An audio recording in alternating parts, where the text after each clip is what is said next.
production of Cary TV, the Town of Cary's government access channel.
We will call to order the meeting of the Planning and Zoning Board for this evening, and we will begin, of course, with a motion to adopt the agenda. There is, I believe, an amendment.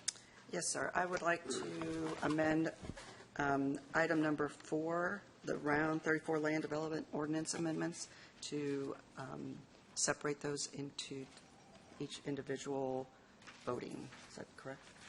I believe there's one item we want to pull out. Typically, when we do these, we do them all at once, and you want to extract one of them. Is that correct? Yes, sir. And we'll take the rest of them in total. I'll second that. Second to that. Any discussion on that change to the amendment? Or change to the agenda, I'm sorry.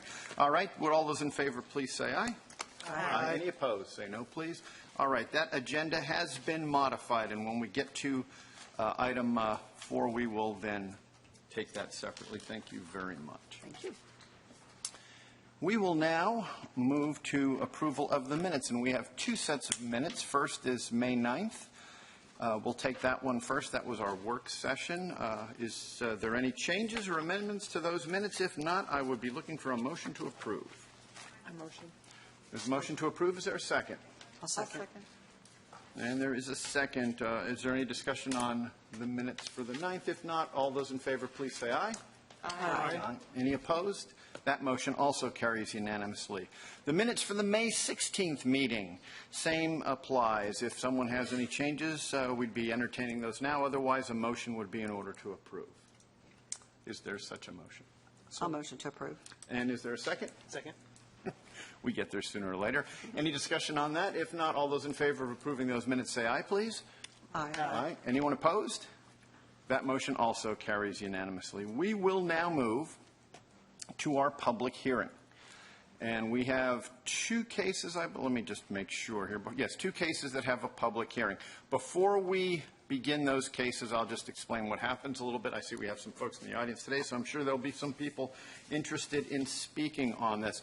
We are going to introduce each case. We will have a member of the staff present that to us. After that, we will ask the applicant to speak. When the applicant speaks, we will actually be within the public hearing at that point. The applicant will have 10 minutes to talk to us. After that, when the public hearing opens to all of you, I would ask you to come down that right side over there, if you will.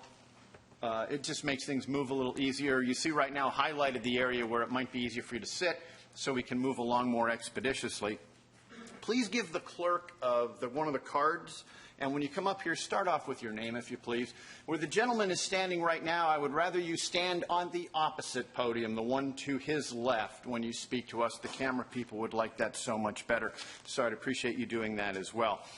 Each speaker will have 5 minutes to address us. You know, we ask that you be concise and you avoid repeating things, having several people come down and say the same thing. If you have a large group, you can, of course, have one spokesperson. You can tag team it where you have a different person bringing up a different point each time. That's totally fine. And when you are speaking to us, we will not interact with you. If you ask any questions, I'm afraid we're just going to sit there and look at you, because it's not our chance to talk back and engage with the public. It is our chance to listen. And after we're done with all our speakers, we'll close the public hearing. At that point, we will then deliberate the case. Have I left anything out? If not, we will begin with our very first case, which looks to be Reedy Creek PDD Amendment, 15 REZ 28. Mr. Nicholas, good evening. Thank you. Good evening, Board. This rezoning is a request to amend a portion of the previously approved Northwoods Planned Development District.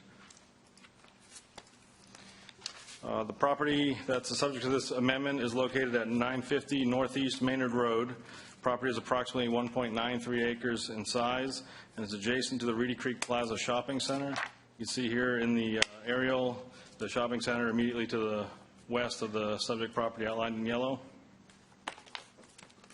It's a little bit closer aerial view of the subject property. You can see it outlined here in red.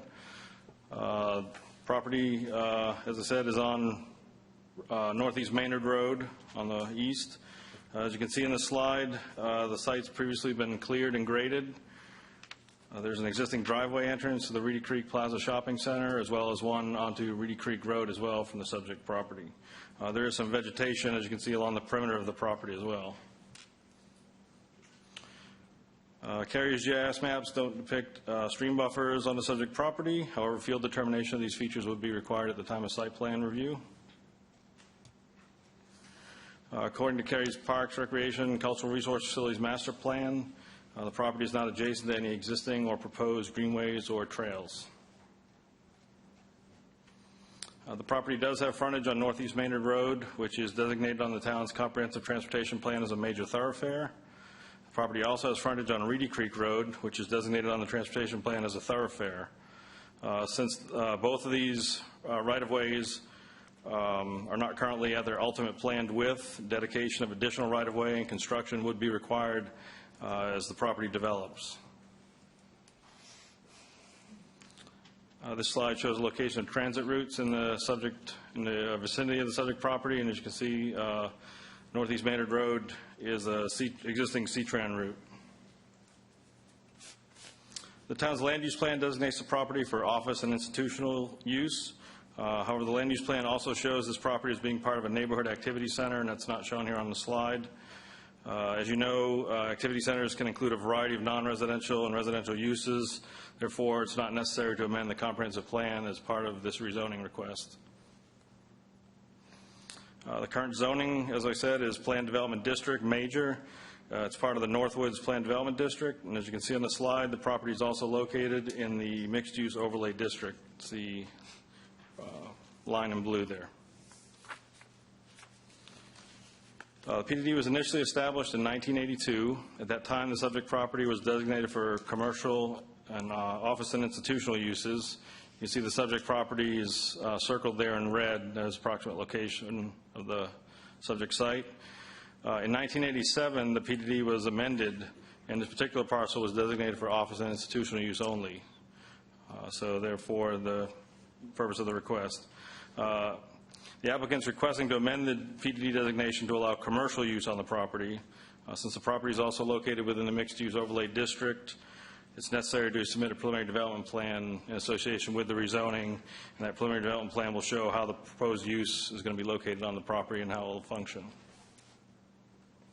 This is the preliminary development plan that was submitted to the town council, and the one that they conducted their public hearing on.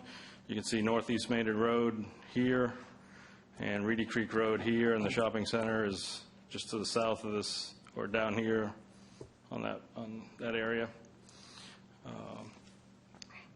Essentially, the proposed use is a vehicle filling station and a convenience store of 5,916 square feet.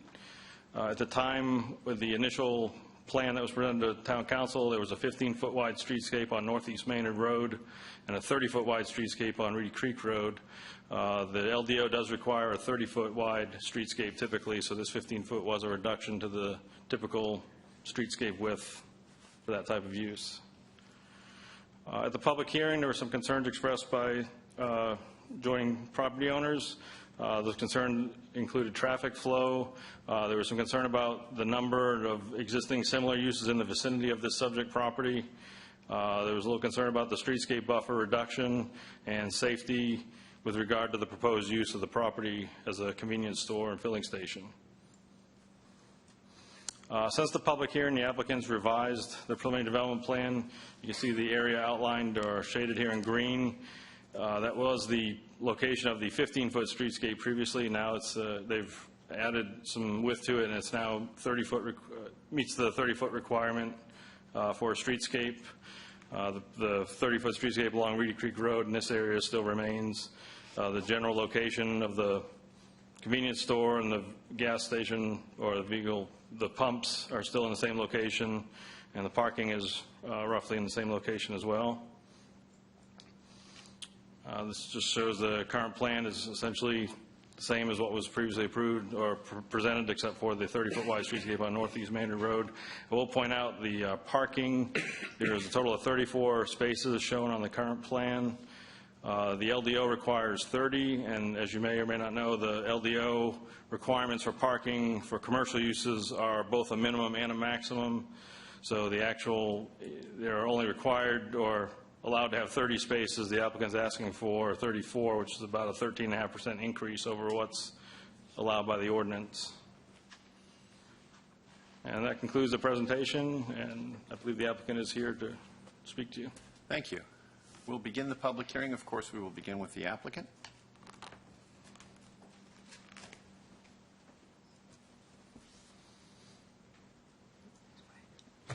Mr. Chair, members of the Planning and Zoning Board, Jason Barron with Morningstar Law Group here on behalf of the applicant. Because we don't have the benefit of crafting presentations that we can show, I'm going to hand out a presentation that I'm going to reference as we move along. So I will hand these to the clerk, if you wouldn't mind assisting with that. And I will move as quickly as possible through these, recognizing that we've got some constrained time. As Wayne mentioned, this is a request for a PDD amendment for slightly less than 2-acre parcel located at Reedy Creek and Maynard. The current designation in the Northwoods PDD is for office and institution uses, and our request is to do retail on the site. After the cover page, the first page is essentially a conceptual sketch plan showing the site. It's a little bit easier to understand how the site lays out rather than the black and white version that you have on the screen. So you can see where the proposed building is located along with the canopy. It is a convenience store with a gas pump, so a gas station. Below that is a vicinity map, and you'll understand why when I get to it, why we've kind of showed from the intersection of Harrison and Maynard down to the intersection of Chapel Hill and Maynard. And you can see the arrow kind of in the middle towards the right side of the page is where this proposed site is located. And then finally, a similar aerial view of that area, kind of consistent with what Wayne has shown, but this is backed up a little bit on the next page, showing the larger area that this site is going to be located. I want to touch on a couple of things. First, why the change in use is appropriate. As we described at the public hearing on the case, this site is less than 2 acres. As designated as office and institution, there's not a whole lot of meaningful office and institution you can do on a 2-acre site. Once you have to park it, you're talking about a really, really small office building, one that's really not conducive to this particular location. Moreover, as you all are aware, and you've seen it on other cases, the trend in the suburban market, certainly, but also in the urban market for offices is away from small office buildings, away from small site offices into areas where there are kind of live-work opportunities and walkability and more meaningful opportunities to do what I will call Class A office, and that certainly is the trend in other cases. Also, so why the site doesn't work for office is it's not big enough, and it's not in a location that is conducive to office, and it's been designated office for a long time and nothing's occurred with that. In addition to it, and I'm referencing the screen now, Reedy Creek Road used to actually come through here and make its way up through here. It actually had a kind of a natural plug. It was relocated to essentially stub into Medfield and create the situation where to continue on to Reedy Creek, you got to go out to Maynard and along Reedy Creek. When they did that, this was closed as a public street and was made private, became part of the shopping center. And so when that occurred, this started to act and feel a lot more like a retail out parcel than kind of a standalone use or a use that could be tied with something adjacent to it. So as you drive across the site, what you see is a shopping center. You see a grocery store anchored shopping center with what appears to be an out parcel. And so we believe that retail on the site is far more appropriate than the existing classification for office and institution. The next slide, if it were up, that I would be referencing is an update since the public hearing. And I'm going to get through this just as quickly as I possibly can, but it could be a challenge because there were a number of issues identified. If I can't clear it in our presentation, we might have folks from our team come back up during the public hearing to cover these points because I do think they're important. Update since the public hearing first is a streetscape reduction. I also want to talk about a review of traffic. We have been studying this site for a long time. We went to our first neighborhood meeting, I believe it was in December of 2015. We've been working on the site for a while, so we have been studying what does this case mean to us, what does this case mean to the public, and what do we need to be aware of as we move our way down. We have reviewed site lighting. There were concerns expressed at the neighborhood meeting as well as the public hearing related to the site lighting. There were concerns raised related to noise, crime, aesthetics and visibility, property values, and then finally there was a question of whether we need an additional convenience store in this location. With regard to the streetscape, and I'll move across it quickly, but again, we've revised our plan since the public hearing to eliminate the request for a reduction. We've kind of modified it and reconfigured it such that we can satisfy the town's requirements for the full 30-foot streetscape adjacent to Maynard at the front of the site. With regard to traffic, and actually I'm going to come back to traffic and let our traffic engineer talk about that. So if I could just park that, no pun intended, and move 2 slides forward to lighting, and we'll talk about traffic during the public hearing because I'm already at 4 minutes and 50 seconds left. With respect to lighting, there were concerns about spillover. As you all are aware, the Cary ordinance is very strict with respect to how lighting can be handled on a site like this. Just want to note that, our lighting is a full cutoff shielded design. There's no lighting proposed or signage on top of the perimeter of the canopy. So from a visibility of the light standpoint, no lights that are constructed on the site. The point of light won't be visible from the adjacent communities. And what you're going to hear from the residents is a concern about being able to see the lights. The picture that you see following that, this is an actual picture of a recently constructed sheath in Apex. And this kind of demonstrates the manner in which these sites are lighted. You can see the underside of the canopy is lit. This will be different in our case because we won't have the signage on the side. And that's kind of you can get a feel for the magnitude of lighting. And again, that's a picture that our team took of an actual site. And then the last point I want to make on lighting is that the finished floor elevation, and we'll see that in just a minute, the finished floor elevation of this building actually sits below Maynard Road by about 8 feet. And so as a result of that, it helps to lessen any potential spillover opportunities for lights because the building is being constructed in what I will call a hole, maybe not a significantly deep hole, but it's certainly lower than the existing road as well as the residences. There was concerns related to noise. We actually went out and measured decibel levels at the intersection, and there's a lot of information in that slide that I'll let you guys review, and I won't try to cover it all. But the end sum is that essentially any noise that would be generated on our site is going to be consumed by the traffic noise that's being generated on Maynard. As you heard, Maynard's a major thoroughfare. This isn't a residential street that we're going to be occupying the site across from neighborhoods. And we recognize there is a neighborhood, and we're being sensitive to the fact that there is a neighborhood across the street. But Maynard's a heavily traveled major thoroughfare. Reedy Creek is designated as a thoroughfare, so there's a lot of traffic noise out there. And any noise that we would be generating on the site is consumed essentially with the noise that's already on the existing road network. And I do want to note this does not have a car wash. Also doesn't have a drive-through, and there are no blowers. So it's the noise you're going to hear being generated by this is typical to cars kind of moving in and out of the site, and no kind of independent loud noises.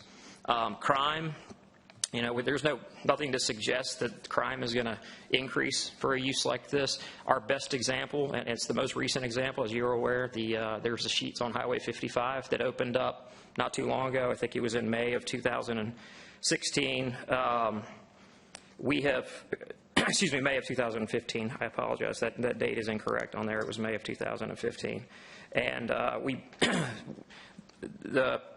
essentially what the evidence shows, well, and I say evidence, it's the best example, there's nothing to indicate that crime is going to increase. In fact, the incidence of crime has decreased in the vicinity of that area. We're not saying because Sheetz opened, crime went down, but certainly, you know, it demonstrates the fact that just because there's a gas station across the street doesn't mean that crime is going to go up. And I'll note for you that in that particular instance, that location is across the street from existing residential. It's an apartment community, but as part of that apartment community, the end of it is kind of a townhome rental style. It's managed by the apartment community, but there are townhomes across the street from that location. We reached out to their management company to see if they had any issues since we opened. The apartment community has been open since the Sheetz was open, and they've expressed no concern at all. We haven't received any reports. They haven't received any reports of issues associated with the operation of a convenience store across the street.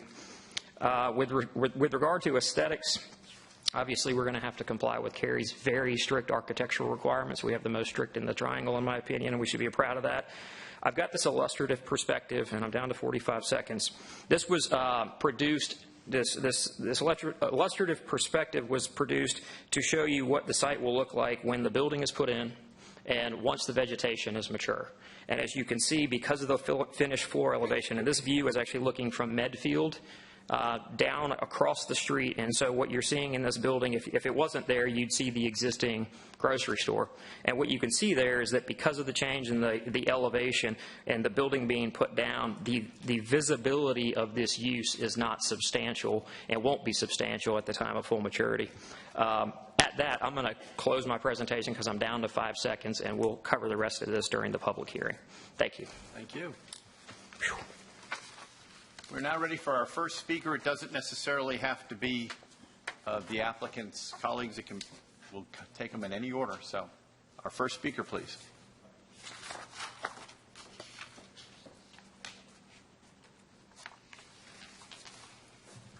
Good evening. I'm Travis Flewitt with Kimley Horn & Associates, 421 Fayetteville Street in Raleigh. I'm the traffic engineer assisting Sheetz with the site, and just wanted to make a couple of points to what Jason said. There were some traffic concerns at the initial public hearing, and a couple of points. Sheetz is obviously going to generate traffic, but 2/3 of the trips that are going to be generated by Sheetz are trips that are already on the roadway network. That's per the TAR that was performed by the town's traffic consultant. You know, they generate pass-by trips. People are not going out of their way to get gas and food for the most part. Some people will, but not everybody will. A lot of those trips are already on the network. We've also looked at there are some similar uses that could fit on this site that would actually generate more net new trips. Those are not the pass-by trips, but the actual new trips. I'm going to hand this to the clerk to pass out. Some of those uses that would generate more trips than a Sheetz store would be a drive-in bank, fast food restaurant, a coffee donut shop with or without a drive-through, and like a bread, bagel, donut type shop, you know, like a Brugger's Bagels. All of those would generate more new trips than a Sheetz in either the AM or the PM peak hours.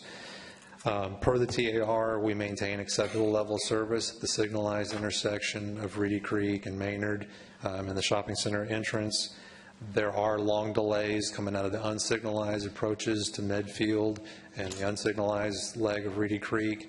Those are expected to continue with or without the Sheetz in place. Will they get a little bit worse with Sheetz? Yes, but it's still going to be long with or without the Sheetz. There was concerns about safety expressed at the public hearing. We pulled crash data for the past 3 years, and there were only 3 crashes at that intersection of Medfield and Maynard over the previous 3 years, which is not what we would consider a significant crash history. So it's not to say it's unsafe or that it is safe, but there is not a significant history in terms of crashes that have occurred. We have, in the packet that Jason handed out, we looked at a solution to traffic safety concerns at the intersection of Reedy Creek and Medfield and Maynard, and that was to restrict that intersection to a directional crossover. Basically, you would not be able to turn left off of Medfield or the unsignalized leg of Reedy Creek. You'd have to turn right and make a U-turn or potentially cut through the shopping center. Meeting with the neighbors, they were not in favor of that option. But in terms of safety, that would be the best solution. That is something the Sheets is willing to do if it was decided that that was desired. They were mentioned of a signal, the desire for a signal at Medfield and the unsignalized Reedy Creek. However, based on discussions with NCDOT, the spacing from the existing signal is only about 550 feet. NCDOT likes 1,200 feet between signals. So they are not going to signalize that intersection.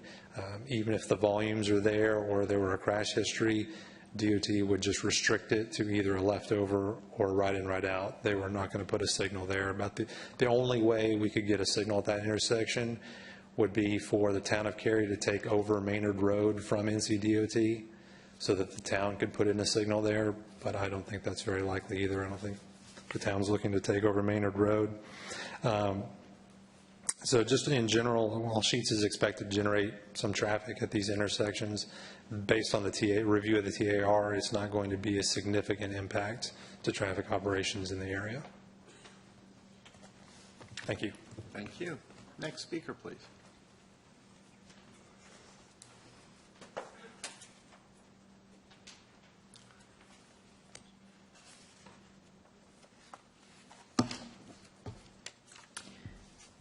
My name is Judy Vinitsky, and my husband and I own property at Ardmore Reedy Creek, directly across Maynard Road from the land being considered for rezoning.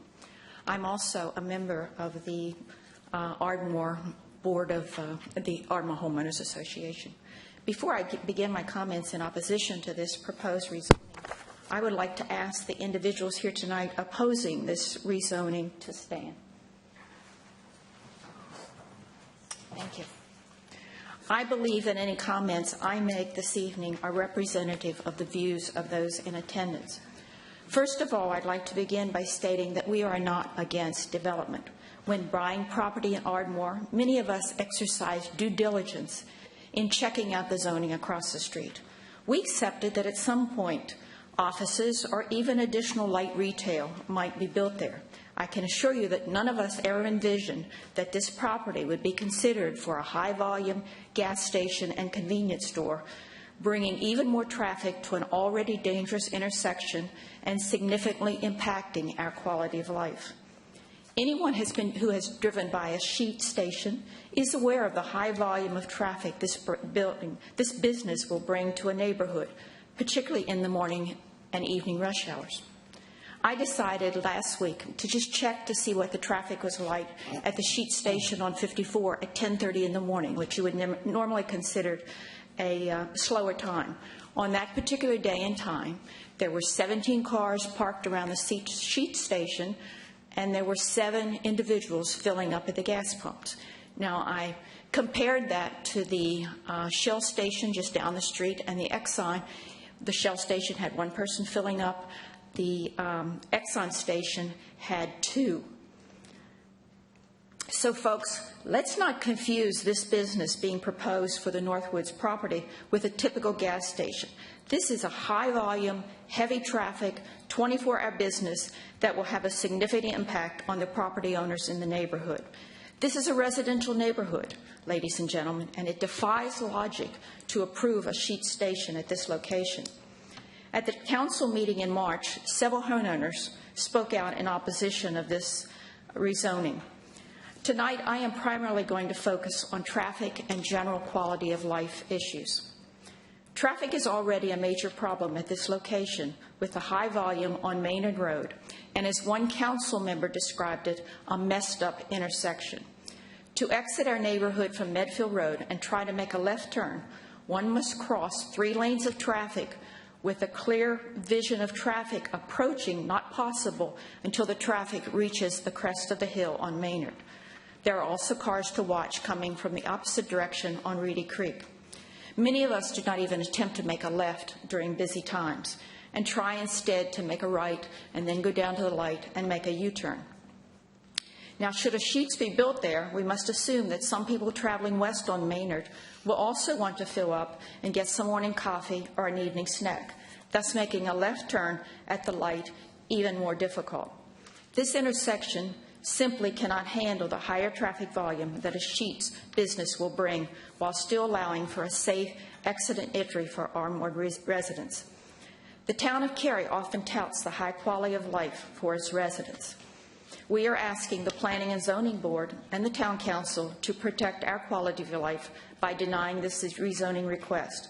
We want our property values protected, our residential neighborhood not impacted by lights, noise, trash, and possible crime brought by a 24-hour business. Ardmore is a townhome community built in primarily 2 phases. The early phases were populated heavily by retirees looking for a quiet and peaceful neighborhood to spend their retirement years. The retirees are obviously hoping for the property values to be protected and keep their investments secure. The second phase brought a lot of young professionals. Many of those are hoping to turn that home over in the future and buy and build a newer home, bigger home, excuse me. We own our homes, so unlike the Sheetz at Apex, we just can't pick up and leave if our neighborhood is negatively impacted. We want to feel relatively safe when we enter and leave our neighborhood. Our ability to fight the zoning is limited. We do not have thousands of dollars to spend on expensive lawyers. So we have to depend on you to protect us. I will end by paraphrasing a famous courtroom quote. If it doesn't fit, please deny it. Thank you. I'm going to have to ask that we don't do that, please. We'll just let our speakers speak, if that's okay. Thank you very much. May I have the next speaker, please?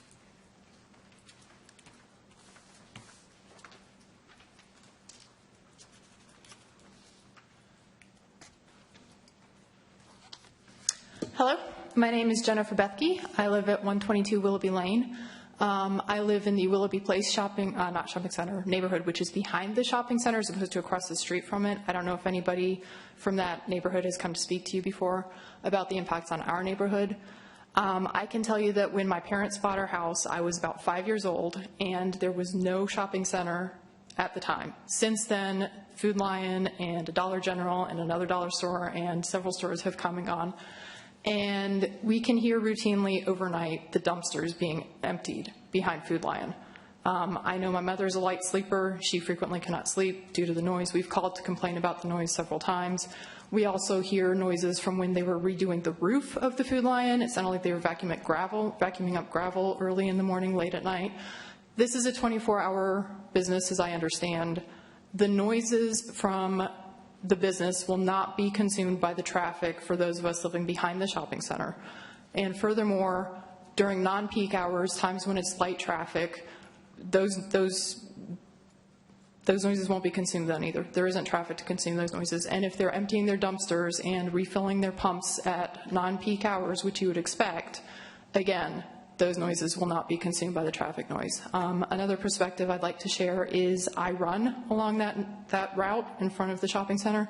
I know there's a C-Tran bus stop there, and I know that I frequently see parents with their small children, with their dogs, walking along that corridor.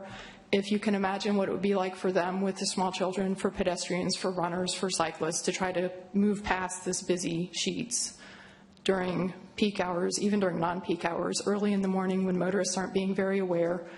It's safe enough now because nobody's turning in right there, and when they do have to turn in, there's a traffic light. If there's no traffic light, if they're turning in directly into that area, or if they're just thinking, have to get to work, they're going to be less aware of the pedestrians, and that's going to be a hazard for us. So, thank you for your time. Thank you.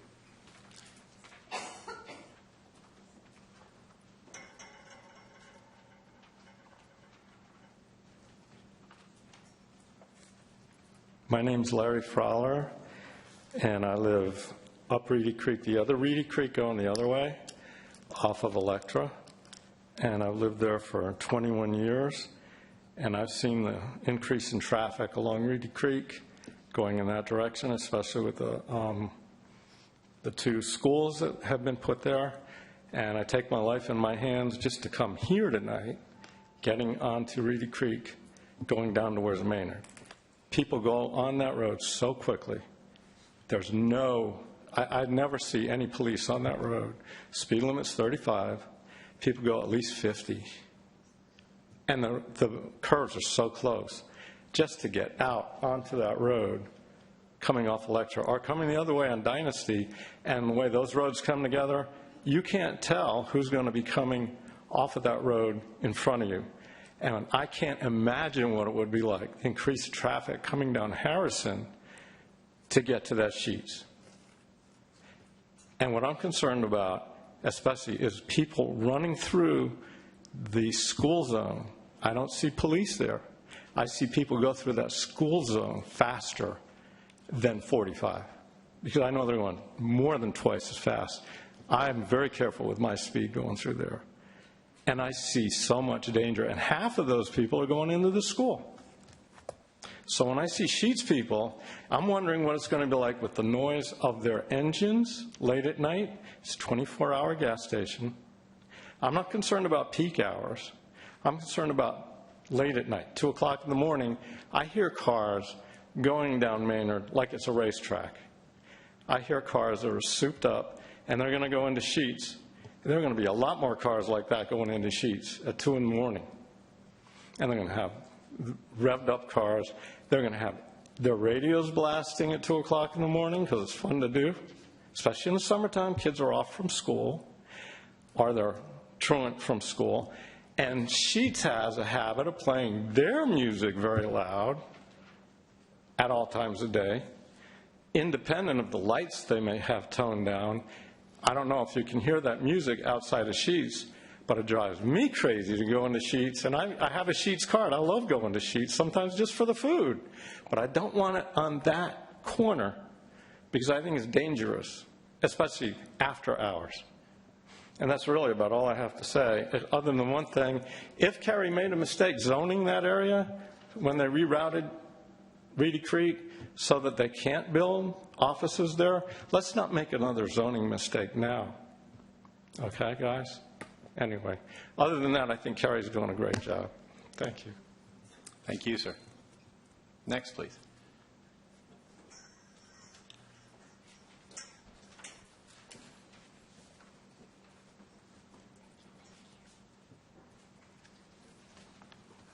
Mr. Chairman, board members, my name is Aggie Langan, and I am an owner and resident of Ardmore at Reedy Creek.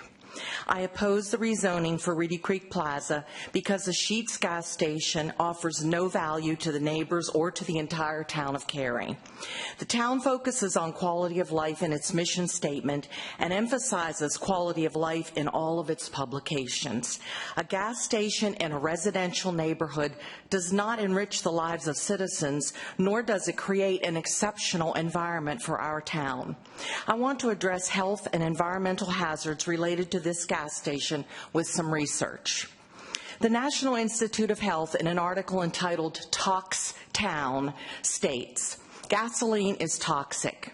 It contains more than 150 chemicals, including benzene. Repeated exposure to gasoline, whether in liquid or vapor form, can cause lung, brain, and kidney damage. Vapors are given off when gasoline evaporates, and the substances produced when it is burned contribute to air pollution and affect health. Burning gasoline also produces carbon dioxide, a greenhouse gas linked to global climate change. A number of compounds injurious to human health can be emitted while fueling a vehicle and from the exhaust of idling engines. Health effects range from nausea to cancer. In the Scientific American, an article entitled, "Is it safe to live near a gas station?" specifies, gas stations still pose a significant hazard to neighbors, especially children. Some perils include ground-level ozone, caused in part by gasoline fumes, and groundwater hazards from petroleum products leaking into the ground, which leads to respiratory problems and asthma. Benzene is a known cancer-causing chemical, according to the National Institute of Health. Underground gasoline storage tanks can also be a problem. Johns Hopkins University reported small spills at gas stations could cause significant public health risks over time. Stations should not be located near residential areas where soil and groundwater could be affected. Over the lifespan, concrete pads can accumulate significant amounts of gasoline, which can eventually penetrate the concrete and escape into soil and groundwater. Why would we want to pollute the air with toxic chemicals? Why would we put our children at risk? Why would we risk polluting groundwater with potential spills? Why would we create the risk of an explosion? These are very real what-ifs and hazards when a gas station is built in a residential neighborhood.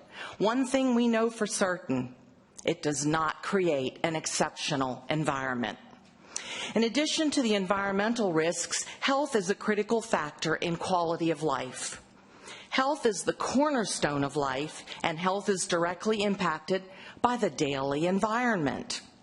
An American Journal of Public Health article reports, studies have found that living near gas stations is related to adverse health outcomes such as adverse pregnancy risks, childhood cancer, cardiovascular and respiratory illnesses, and end-stage renal disease and diabetes. Environmental health study reports, people living or otherwise spending substantial time within about 100 meters of gas stations are exposed to pollutants. The most widely reported pollutants in vehicular exhaust include carbon monoxide, nitrogen, sulfur oxides, unburned hydrocarbons, and other organic compounds. Risks involve cardiovascular health, cancer, asthma, and pediatric lung problems. Now is the time to act. We respectfully request that you oppose the rezoning of Reedy Creek Plaza for a Sheetz gas station and convenience store.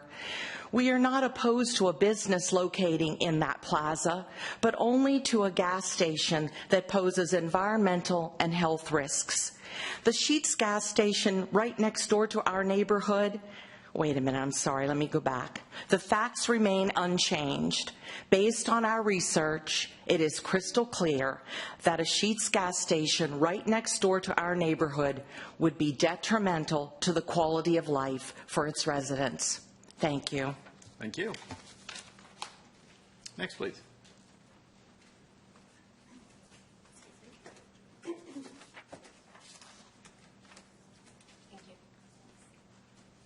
Good evening. My name is Sarah Williams, and I live a little farther down. I'm in the Northwoods Buckhurst neighborhood of Cary. My family moved here about 10 years ago from Minneapolis, and we love Cary. We absolutely love Cary. And I agree with all the statements that have been said around the health and the safety and the lighting and the noise, but really what's the benefit to Cary of having another gas station? From my house, I can drive to 4 gas stations within 5 minutes.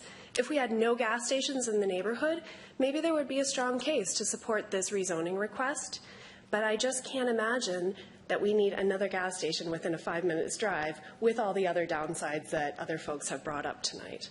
So I respectfully request that you deny the rezoning request, and thank you for your time. Thank you.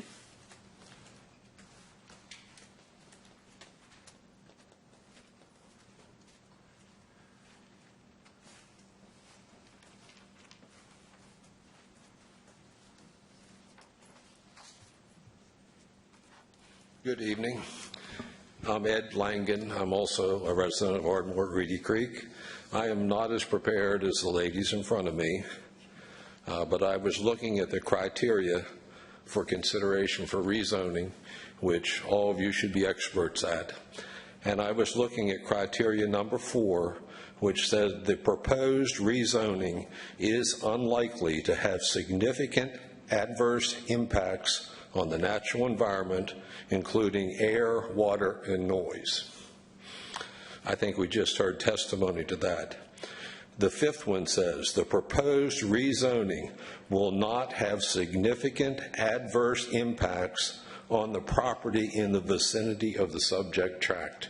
It's going to greatly affect residential living. And I also just wanted to point out one other thing too, and I don't know the details with it. I know the Amberley Village has been trying to expand retail there, and they are successful with a lot of things, but a gas station I don't believe is on the horizon for Amberley Village either. So we see no benefit to having another gas station. Thank you. Thank you. Do we have any other speakers for this public hearing? Seeing no one rising. Hang on one moment here. Mr. Chair, if I may, I previously spoke on behalf of the applicant, who's the property owner. I also represent Sheets, who's a proposed developer of the site, and they've asked that I speak on their behalf during the public hearing.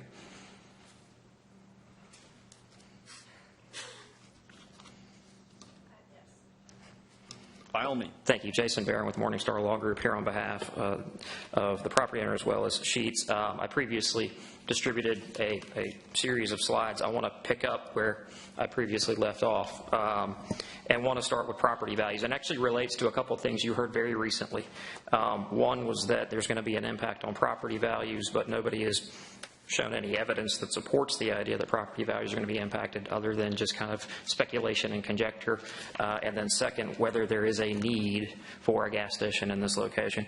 First, I want to talk about property values. As I mentioned previously, the Sheets on 55 that Sheets has opened recently is across the street from an apartment community, which includes townhome style rental units. We contacted them. We haven't heard any concerns. We actually asked them about property values. Have they experienced a decrease in the rentability of the units that are most closely aligned with the Sheets in that location? And they said that has not occurred. So we reached out to those folks because they were most directly impacted and haven't received any negative feedback on having a gas station across the street. Second, I've included an aerial which shows the dolphins located on 55 further south, and I think that's 55 and Green Hope School Road, if you can see that. You'll note that Dolphins is right there on the corner. It actually shares its access drive with a residential community. The most recent home sale, which was two weeks ago, it sold new on Enfield Ridge Road at 4021 Enfield Ridge Road. It sold new, and this is, you can see where the arrow is, so this is the site this is the home that's arguably the closest to that gas station. That house sold new in 2013 for $442,000, and it sold 2 weeks ago for $517,500. There's nothing to suggest that you can't have a gas station or a convenience store located within close proximity to residential. In fact, in a lot of instances, they can be good neighbors with each other. And I would note, again, that this instance, and this is an isolated example, but we were trying to find communities that were actually closer than the one we're talking about. You know, the Sheets that we're talking about is across Maynard from most of the residential development that's going to be impacted by it. And we heard from folks who live behind the food line, and obviously there's a food line grocery store that's kind of buffering our use from there. But in terms of impact on property values, there's nothing to suggest that having a gas station across the street will have a negative impact. And I think this example in West Cary shows that you can actually essentially have the same access. I mean, you know, you turn to the left, you're going to the gas station. You turn to the right, you're going to the house. And there appears to be no impact on property values there. The second relates to the need. And we concede that within a 2-mile radius, there are 5 gas stations. However, none of those gas stations have been built within the last 12 years. As you all know, population has grown quite substantially in the town of Cary within the last 12 years. It stands to reason that with that significant population growth, there might be a need for an additional convenience store in proximity to this site. So just because there are additional convenience stores in proximity to the site doesn't mean there's not a need for more. And you know, as you all are aware, there's been significant population growth. Also, and I think it's an important point to make, on our side of Maynard, there's only one other gas station in the entire Maynard loop. There are other gas stations on the other side of Maynard, but on the side of Maynard, what I'll call inner Maynard, for lack of a better way to put it, there's only one other gas station or convenience store, and it's located all the way on the west side of Maynard near its intersection with James Jackson and High House, you know, where the Kroger is in that portion of the town. Across the street from that, it's not located at the major intersection. You have kind of the drugstore, and then you have the strip shopping centers. Just to the north of that strip shopping center, there is a gas station. So I point that out because they're convenience stores by their very nature. They offer a convenience. As a motorist, I will pass by gas stations on the left-hand side of the road if I know that 2 miles down the road there's going to be one on the right-hand side of the road that I can pull in, get whatever I need, and pull out and take a right. A right in, right out beats the heck out of having to take a left across traffic. So, again, from a need standpoint, there haven't been any new ones in this area within the last 12 years, and this would only be the second one on the inner Maynard loop, and that one is completely on the opposite side of Maynard. And I only offer that, again, just to combat this notion that there is a glut of convenience stores in proximity to this site. So with that, we would respectfully request you all support, and we're here to answer any questions that you all may have. Thank you. Thank you. Another speaker?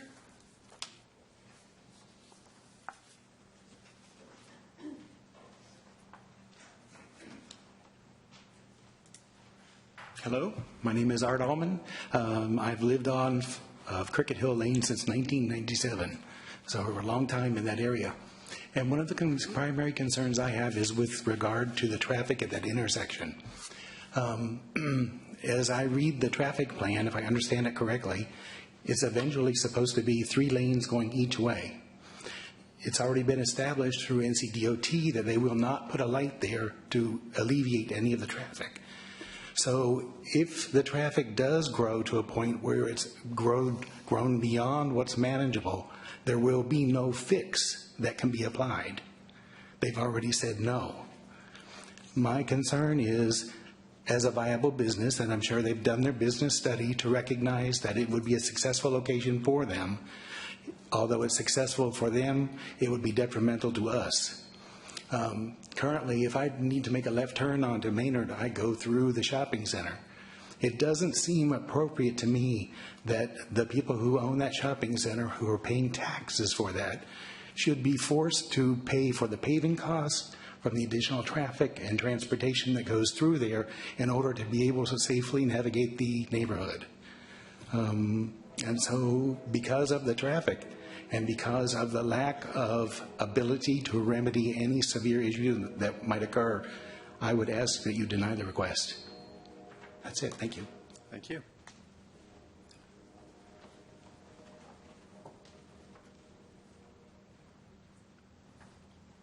Sorry, but I have to address what he just said about sheets. I'm not sure we can do that. Please. If you can, just one thing about sheets. if you can bring someone else up to do it, you can do that. But we can only limit it to 5 minutes per person. I didn't speak the full 5 minutes. Once you relinquish it, you relinquish it. We'd be carrying a big spreadsheet around. Sorry about that.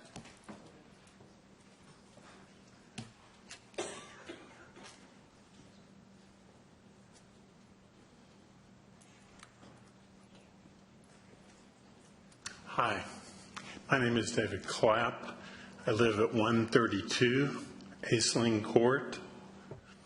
I am also on the HOA for our community.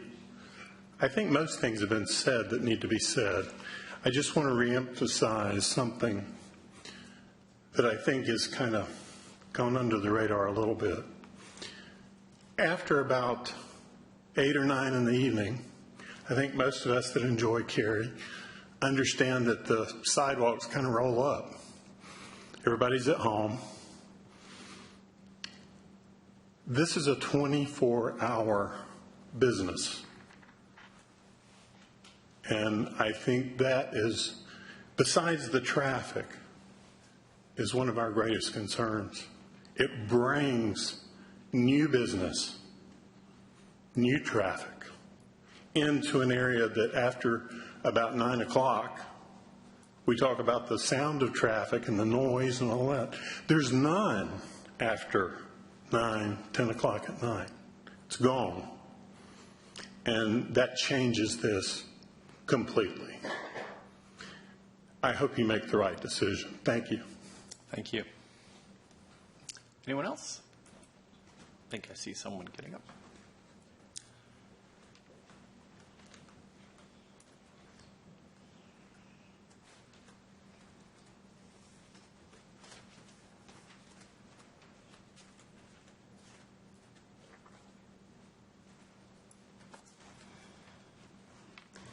Hi.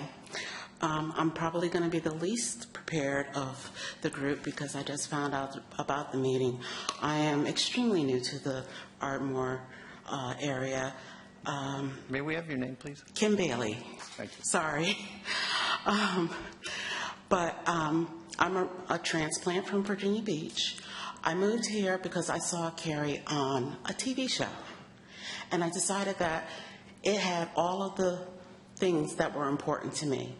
It was a family-oriented area and pleasant to be in. Not like Virginia Beach got to be as it got overly populated. But getting back to some of the things that I heard, because I wasn't going to speak, but some of the things that I heard that I thought that what I had to say was relevant. When I first moved down here, I moved over to near the sheets on 55. So I can speak to you about what my experience was there. He mentioned that it's, a bed of roses at the sheets on 55. I beg to differ. As I was moving down here from Virginia Beach, I was hitting that sheets at different times of day because I was going back and forth. And I can tell you that on Friday nights, on Saturday nights, especially when I was coming in there, like maybe around 2 or 3 o'clock in the morning, about to pull into my apartment complex, there are a lot of cars that come there after they go to the club. The music is pounding. So it's not as quiet and tranquil a place as they have made it seem. If I'm not understanding exactly why, there's always a Cary Police Department car parked in that parking lot. I don't know if that's to deter crime or what, but it's always parked there in that parking lot for sheets. I think that rentability, to try to compare rentability to property costs, I think that is kind of misleading. He said that he checked with the apartment complexes that are over there. Well, just to let you know, that was one of the complexes that I went to, and because the sheets was across the street, I didn't rent there. I rented further down the way.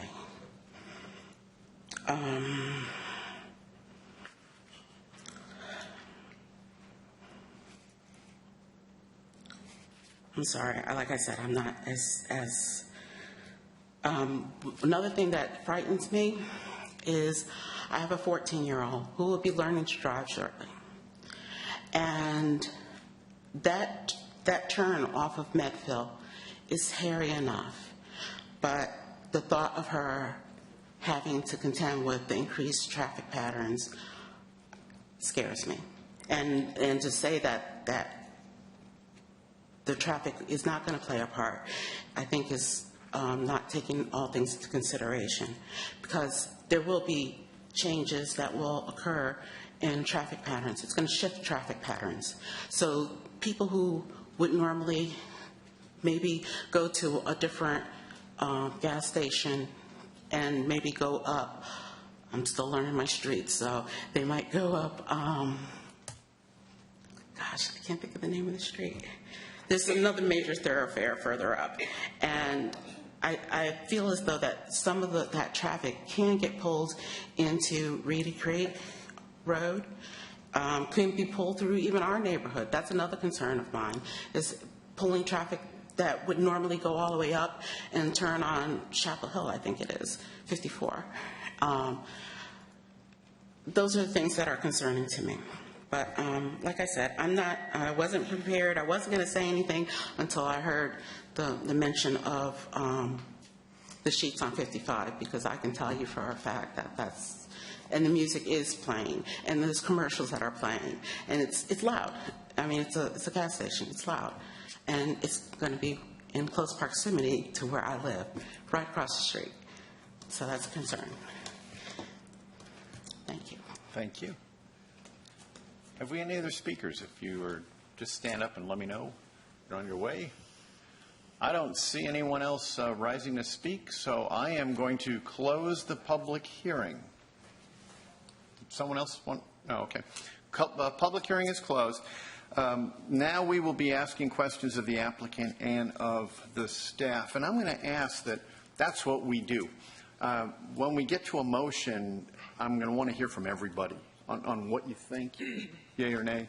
But this is, since there's so many things spinning around here, I think it would be, if we can find this to like questions of the staff and of the applicant, that might make things move a little more smoothly.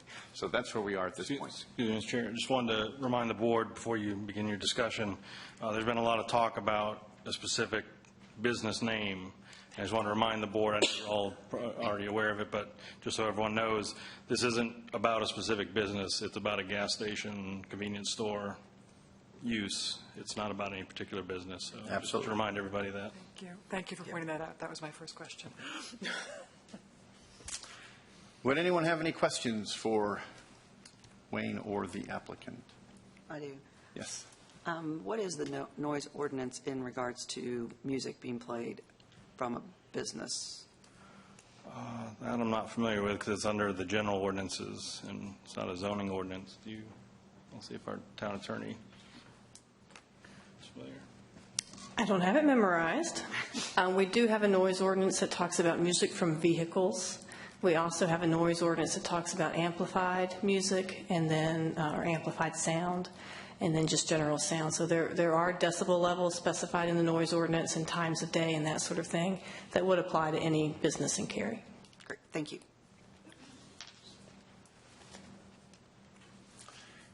Are there any other questions? I am sure there are. Anyone on this side of the room? I have a few, if no one else does. The PDD, can you walk us through acceptable uses within the PDD currently for that particular area? I mean, it's O&I is essentially what's in the plan development district for that particular parcel, or is it just one of the approved uses in the entire PDD? In that C7, I just pulled up the land use map there on your screen. In that track C7 that was originally approved back in 1982, the area circled is about the approximate location of this parcel. This where I'm pointing right now in the kind of western part of C7 was actually rezoned to allow multifamily residential a while back. And then I'm not sure if it was part of that same rezoning, but there was another rezoning that came in, and where the Reedy Creek Shopping Plaza is now was zoned to 100% commercial use.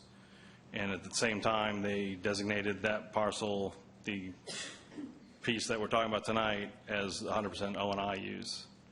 So right now, the only thing that can be done on there is an office institutional use. But in the PDD, it could. Oh, apparently not. Oh.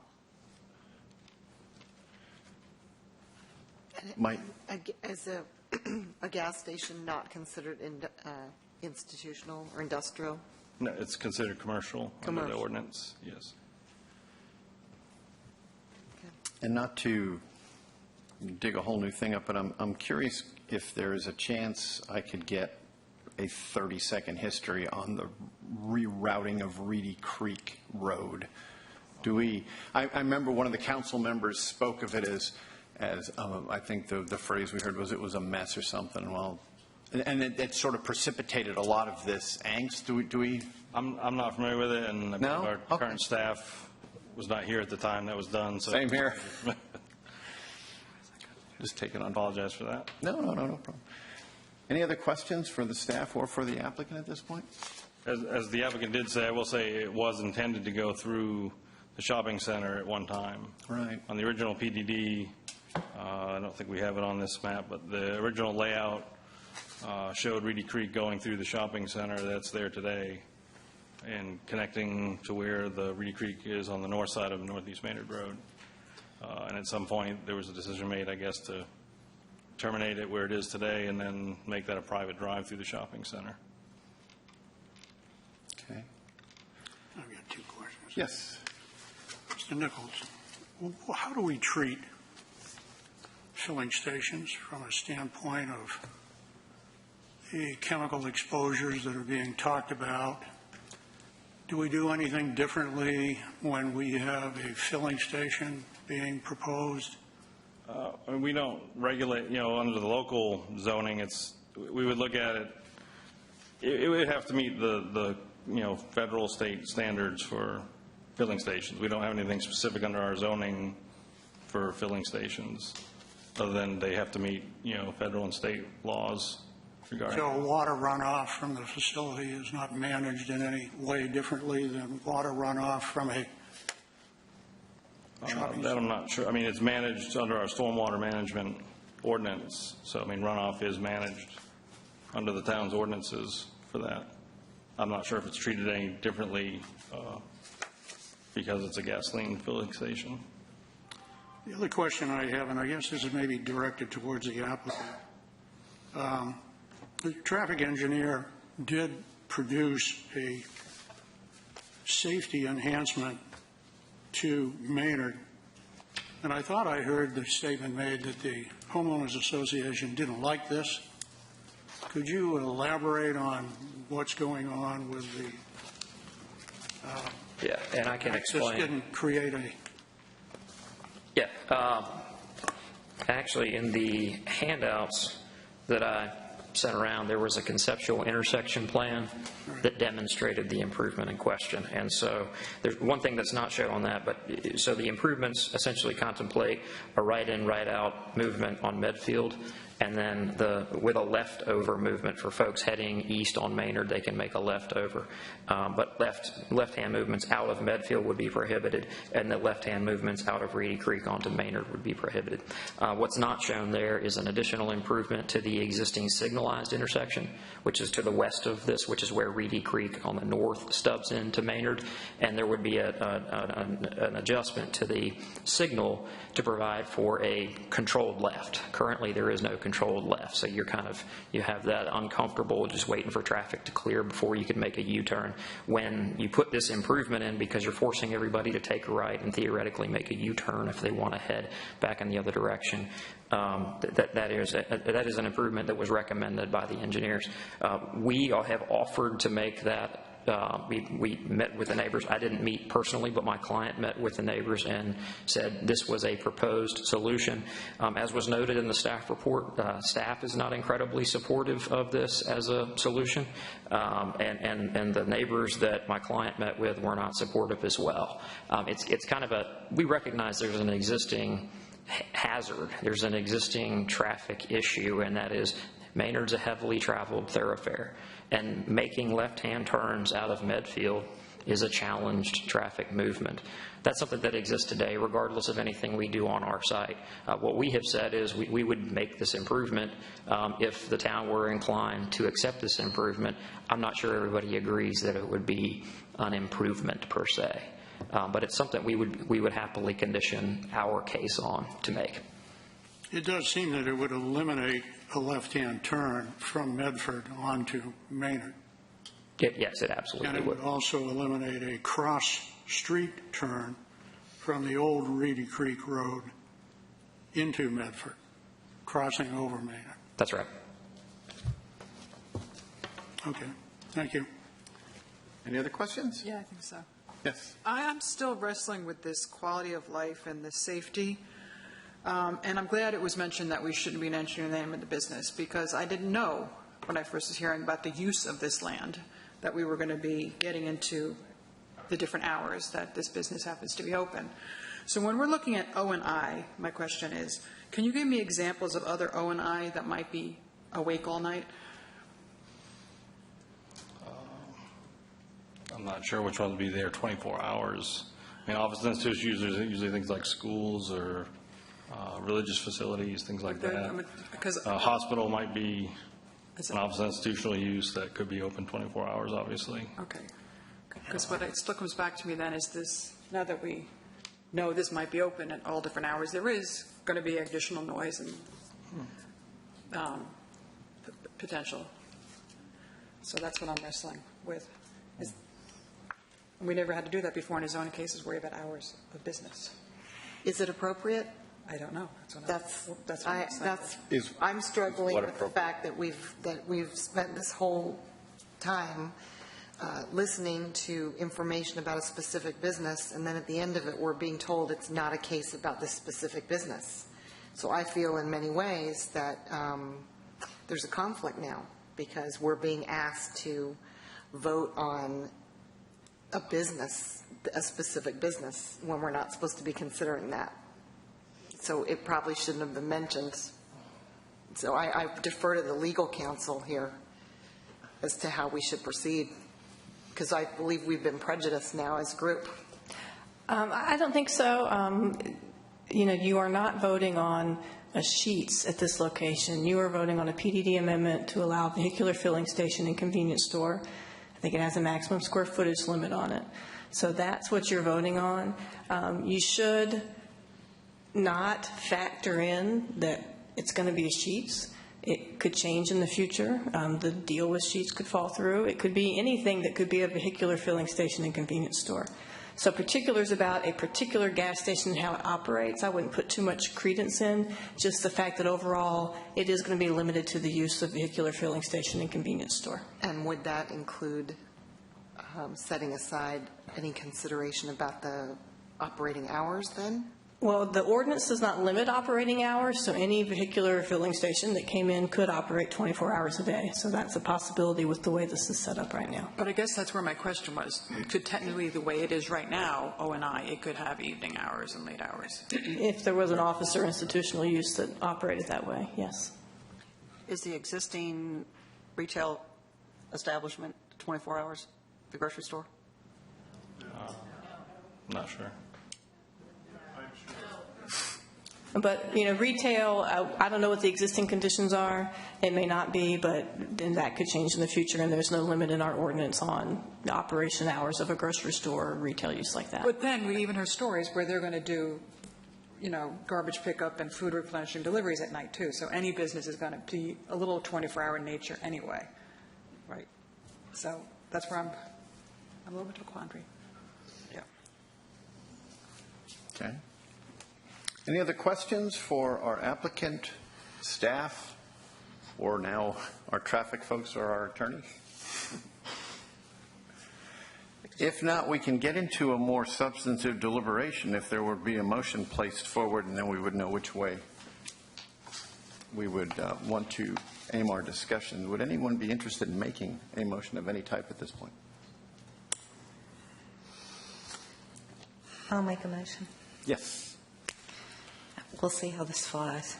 I move that the board forward case number 15 REZ 28 to Town Council with recommendation for denial. While it is consistent with the comprehensive plan and all other applicable plans, denial is reasonable and in the public interest for the reasons set forth in the staff report and presentation. There is a motion to deny. Is there a second? I'll second. There is a second. So the motion is now on the floor for discussion. Carla, if you please. So, this is a difficult one. That shopping center seems to struggle. We've had talks over the years about what we could do to improve it. And, obviously this type of business is going to, I believe, enhance the shopping center. On the other hand, we've got a situation here through really nobody's fault that makes this type of this type of business really too intense for this area. I was, as we were talking, you probably saw me typing, I was Google mapping, looking to see if there's any other way for people to get in and out. And the one thing that strikes me about this whole area is we have a startling lack of connectivity. Everything is closed in, has to go straight out to Maynard, or, I can't even see that far off the map wherever else they would have to go.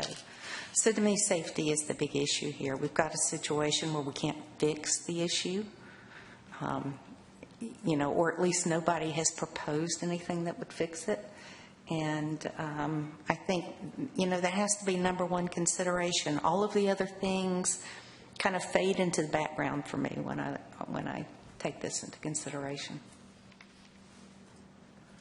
I agree with a lot of what Carla said. What I guess does it for me is the traffic impact. I just don't think that this area supports this kind of intensity.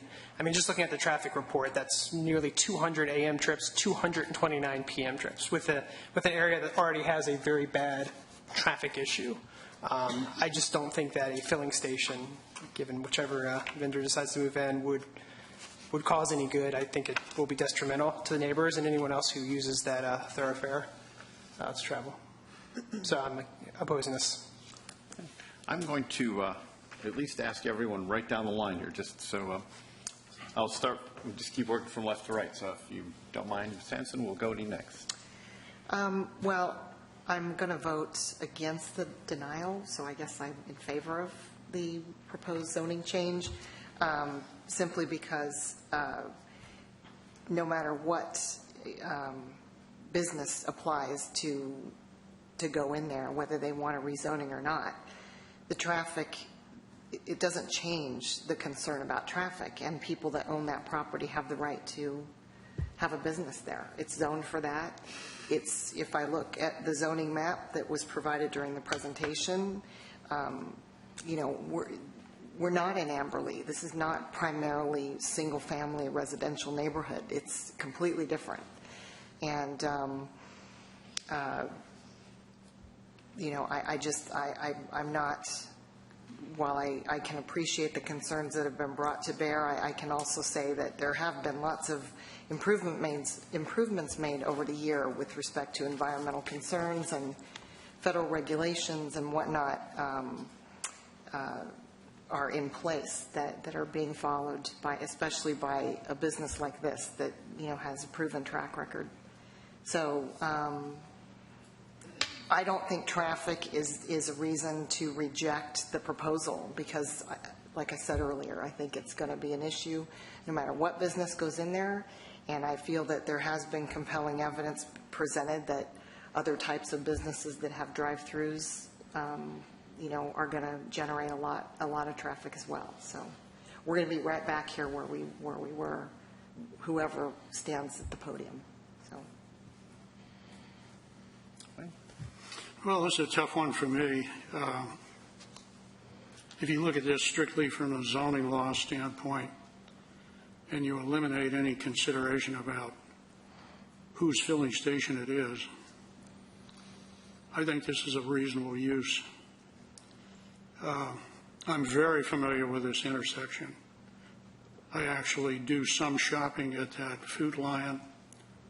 I've driven up Reedy Creek a million times. I agree with the gentleman that spoke as an individual about problems crossing Reedy Creek further up. But I really don't think that this is going to increase a huge amount of traffic.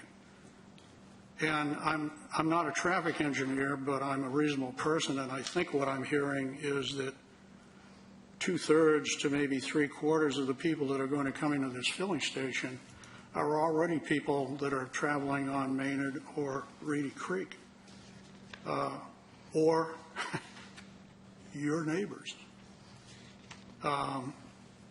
So I'm not so sure that this is a huge impact on traffic.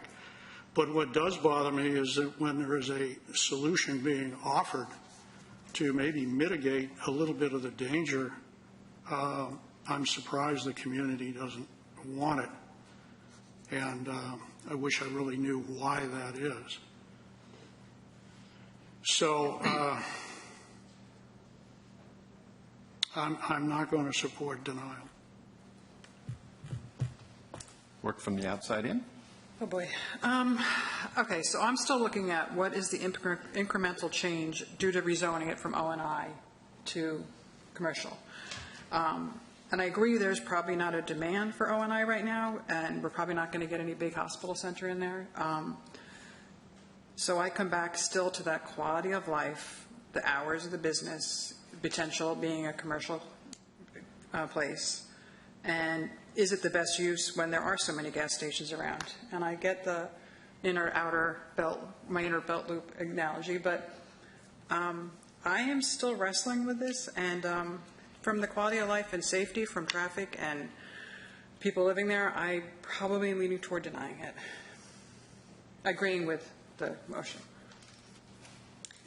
Oh, this is a tough one. I'm 60-40 on this one, and the 60 is going to go against the denial. I think that the traffic pattern in that area is a mess. Everybody knows it. Anybody that's traveled it knows it. There was a comment that, in that area, 8 or 9 o'clock at night, sidewalks kind of roll up. So I don't think the overnight traffic is going to be as big of a concern as maybe some people think it is. I think that, like Wayne said, 2/3 of the traffic is probably already there during the peak hours. I think the noise concerns will be handled under the ordinance. I have complete confidence that the town of Cary will take care of that. I believe that there is a need for a service station in this area because I'm in agreement. If you're going one way, you're going to turn into one that is on the same way on the right-hand side if you're turning right or what have you. So, but I would encourage the town to accept the offer of the controlled left signal. I think that would be a tremendous help when the residents are coming out of Medfield to be able to make a U-turn at Reedy Creek. And I think the conceptual look of the building or of the property later on is a nice addition to that area. So. Well, thank you all. And before I say anything, I'm sure there's a lot of folks here who have been keeping score, and I'd rather not hear anything out there if once you figure out what's going on. The fact that people have been saying sheets all night long is not really something. It's something we can look past. I mean, we've heard it. Those of us on this board have heard these kind of things over and over and over again. People name supermarkets, they name golf facilities because they read it in the paper and they come here and talk about it. But we understand that it's not a particular business, and it just so happened to show up on some of the documents here. But we can understand, as our attorney said, that it is just for a particular type of use and a type of facility. That being said, one of the things that caught my attention was the trips per day that would be for a gas convenience station versus a donut shop or a eating facility. And it turned out that like a donut shop would have more. Well, a convenience market is a donut shop in a lot of respects, and it's going to have the same, that it would have less if it's a gas station and convenience and food. It just didn't seem to make sense to me. So I would think that that might be a little higher value. This is rezoning going forward. We're not going to have giant 60-acre tracts that we can talk about. We have little postage stamp spots in this town where we try to fit things in. And that's the key word to me, is fit. And the more I look at this, from the original public hearing to the neighborhood meeting all the way through, the applicant, to their credit, has tried to make this fit. And every time someone says, well, there's lighting issues, well, we'll figure a lighting thing out. If there's traffic, we'll figure it out. And they've really tried to make it fit. I'm at the stage where I'm not sure it can ever fit. It's just what we decide is based on everything else here. Is it an appropriate fit? And the man who sat in this chair before me used to say that question all the time. It's just that's all I can ask is, to me, knowing what I know, does it fit? At this current stage, to me, it doesn't. Does anyone else have anything they would like to add before I call for a vote? I'd just like to clarify one thing about the traffic. You know, we talked about net traffic, additional trips, et cetera. My concern was not so much that, but that with a gas filling station, you're going to really increase the number of people coming in and out. And so it's going to increase the number of crossovers of Maynard, Not so much that it was additional traffic, but anything might draw. It was the busyness of these dangerous intersections. So just to clarify that. Certainly. Anyone else before I call this to a vote? Well, yes. well, I'll make a comment. I tend to think that the additional traffic is going to be after 9 p.m. for sure, if in fact this turns out to be a 24-hour filling station. But I will agree with the speaker that said, Cary kind of rolls the sidewalks up around 9 p.m. I've come home from some of these meetings at 11:30 at night and hardly seen anybody between the town hall and my home. So there's not a lot of traffic out on the road at the point in time that maybe you're adding trips. Frankly, the thing that bothered me the most about this whole proposal was just the fact that people seem to be really concerned about their health exposure. And I'd really have to say that were this an older filling station that was built under some lax environmental controls, I'd be a little worried too, particularly if I had a well anywhere as close by that I was using for drinking water. This is going into an area of residential development where I doubt anybody's on a well, although I really don't know what's behind the shopping center in terms of older properties that might be on a well. And that was why I was hoping I'd hear something about how we treat filling stations and do we treat them any differently because of these environmental concerns. I really didn't get a helpful answer to that. So I can only say this is not an easy one, and when you have to ignore who may be actually coming in here, I still think that the use is not inappropriate, and I'm going to stick to my original conclusion here. Okay. Anything else? I would just also like to remind the members of the council that we've had citizens on other projects come before us and talk about the noise of dumpsters, talk about, you know, what's going to happen when they're trying to sleep, and we listened to them, and we still voted in favor of the zoning proposal, so zoning change proposal. So I'm not sure that I believe that this is any different. I think that the fact that this project sets below Maynard, it's almost like a bay, and so I think there is going to be natural noise mitigation that has been, you know, the point has been made. I think that it's very clear that the citizens don't want a gas station, and that's, I suspect that's a huge reason why there's been no movement on accepting any proposals that the applicant has made to, you know, mitigate traffic or anything else. But I just think that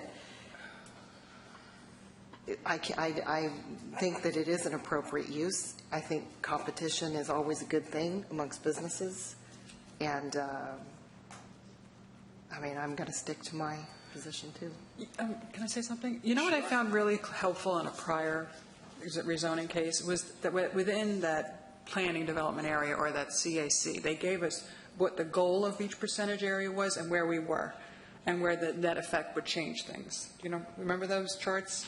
I just think sometimes Community Activity Center. Community Activity Center. But for something like this even, so we would know what the goal was originally, where we are now, where would this rezoning take us from and to me would be really helpful. So, because I don't know what the best use is. When I go there, I don't see a lot of people waiting in line to get gas, so I figure there's enough. I don't know statistically if it truly is needing, so I need some economic or some planning metrics that would really help. So I'm just going with gut feel. That's not really good sometimes. Anyone else before I call this to a vote? Now, this motion is to deny. So by voting in favor, you're naturally denying it. So would all those in favor of the motion to deny, please raise your hand as well as say aye. Aye. I see 4. Would all those opposed to the denial please do the same? I see. Okay, folks. We go 4-3. The motion has been denied. We will take forward a recommendation to Town Council to deny this rezoning. We will now move on to our next case, which is 16 CPA 01. Good evening. Good evening. This is a case was submitted by Ms. Kathy Rubens on behalf of her own property, plus the properties of 8 of her neighbors. So there's a total of 9 properties or petitioners that came in. Their 9 properties together total about 240 acres, and the amendment affects, the requested plan amendment affects about 76 of those acres. I'd like to say the proposed plan amendment also affects an additional 237 properties for a grand total of about 1,100 affected acres, and we will talk about that in this presentation. And I will apologize ahead of time because I know this is an amendment to amend an area plan. This is a very complicated area plan, so please indulge me early and often because this will take a few slides to explain. This map shows you the location of the applicants' or petitioners' properties. It's put on top of the Chatham-Cary Joint Land Use Plan. That's the name of the area plan this is in.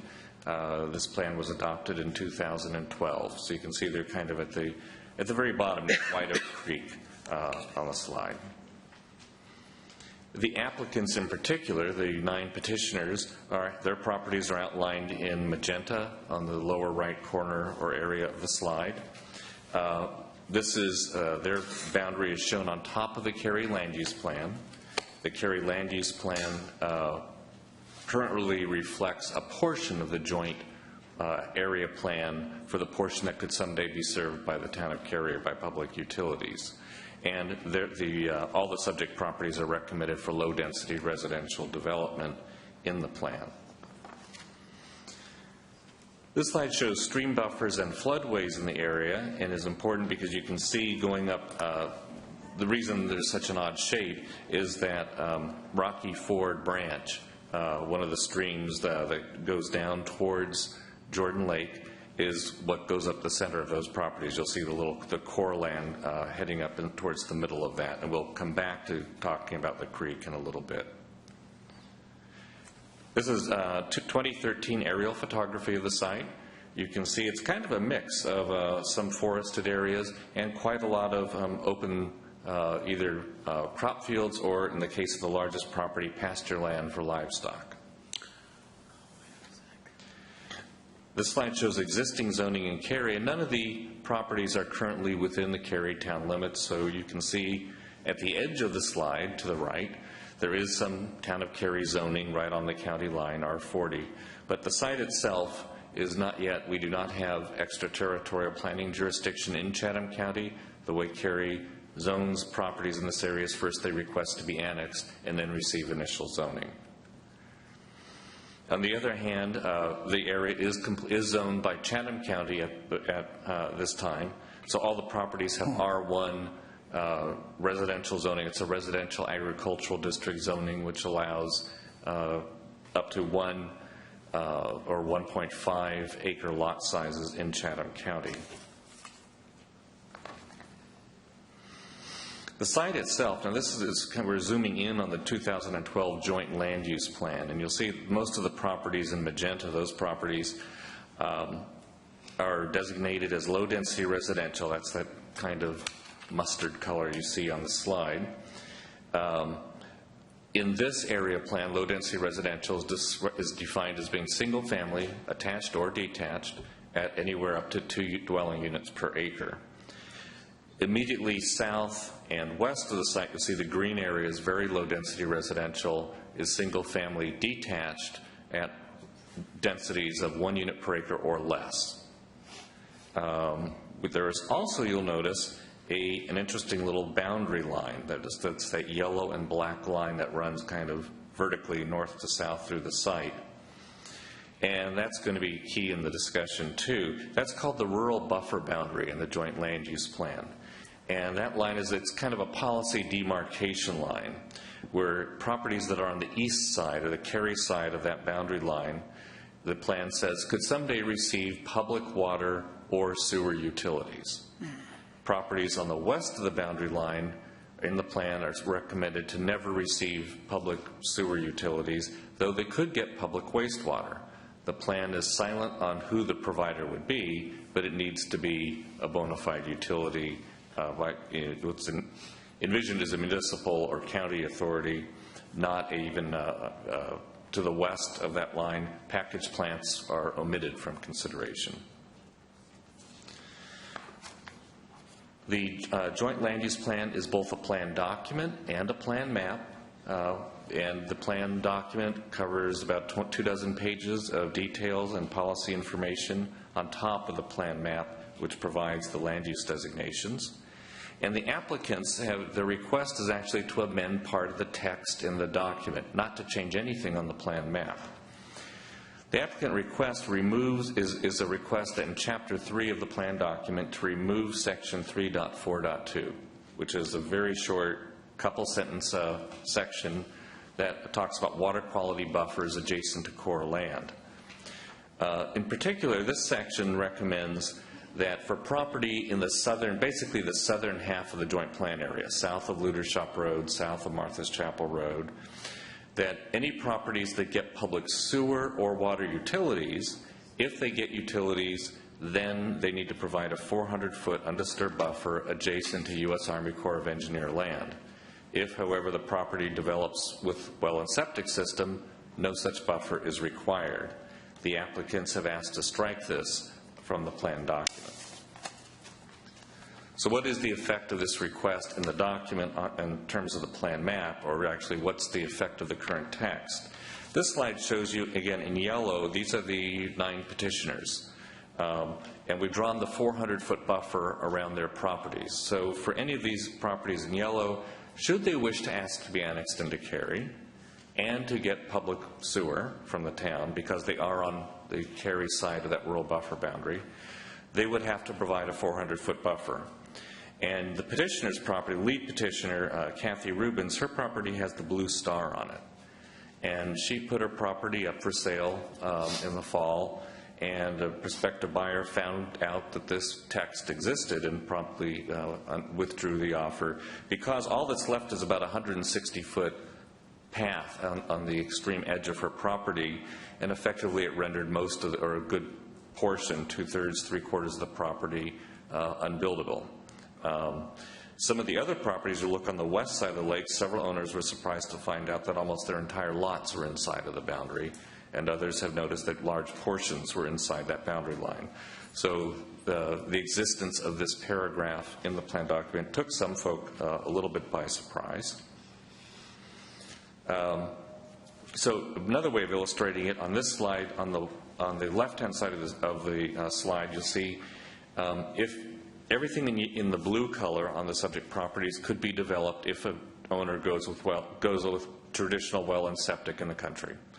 So if you're going well and septic, you're permitted to clear all the trees up to the edge of the Corps of Engineer land. You could put your septic field at the property boundary with the Corps.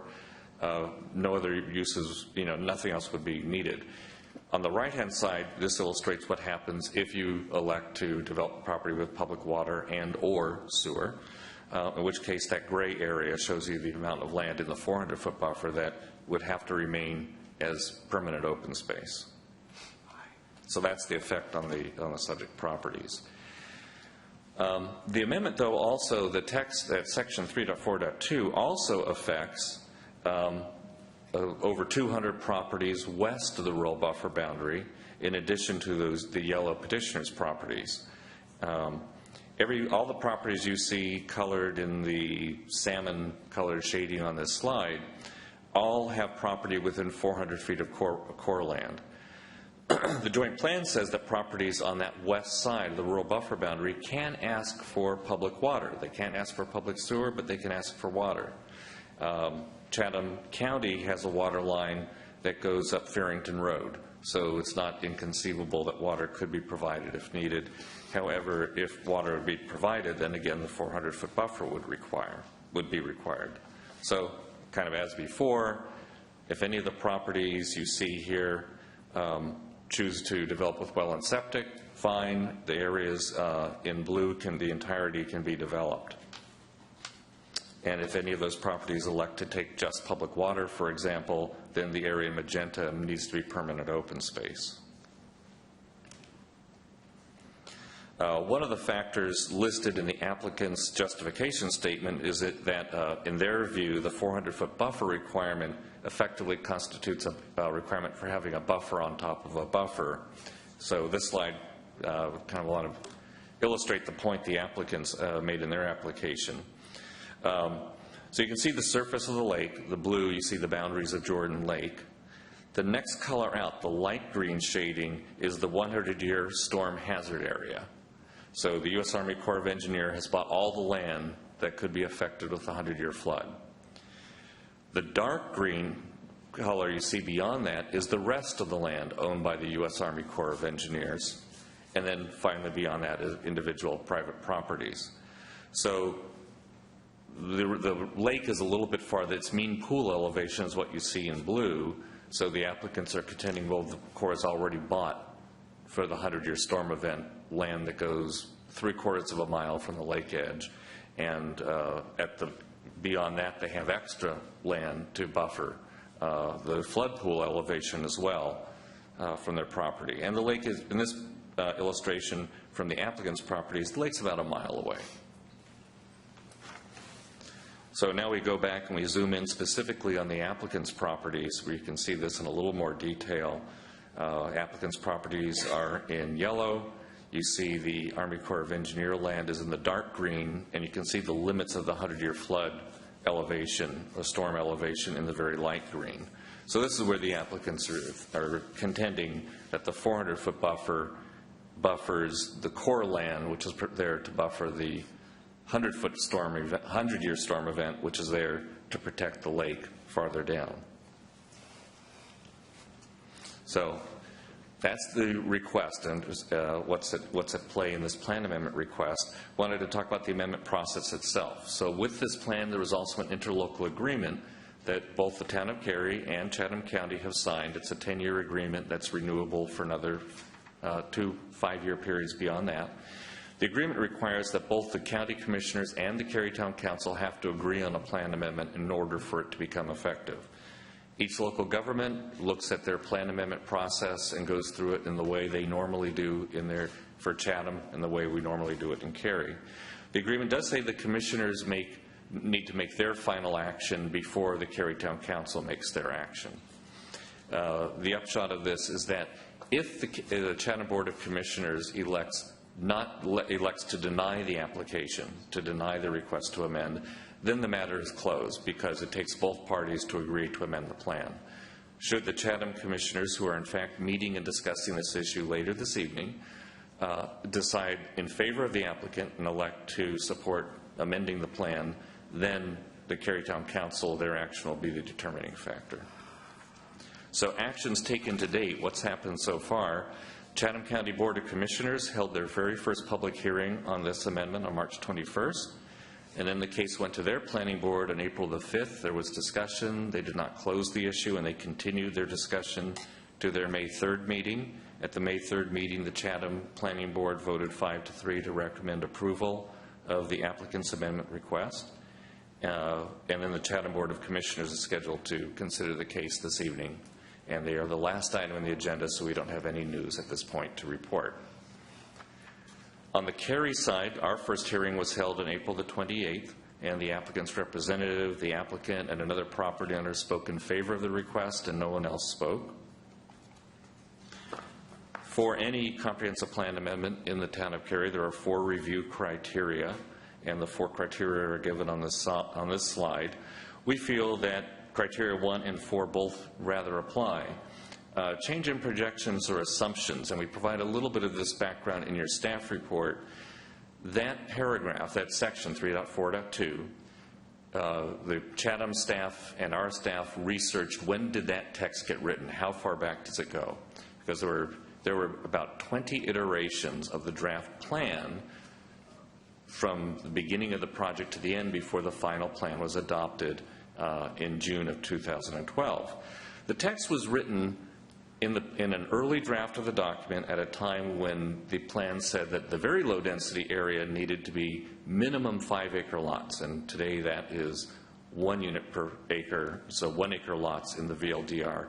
At the time that text was written, it was 5-acre lots. The other change was that when that text was written, there was no provision that public water could be provided west of the rural buffer boundary. So it was written thinking that it'll never apply to any of those several hundred properties west of the boundary. It will only apply on the Cary side of the rural buffer boundary where you could have sewer.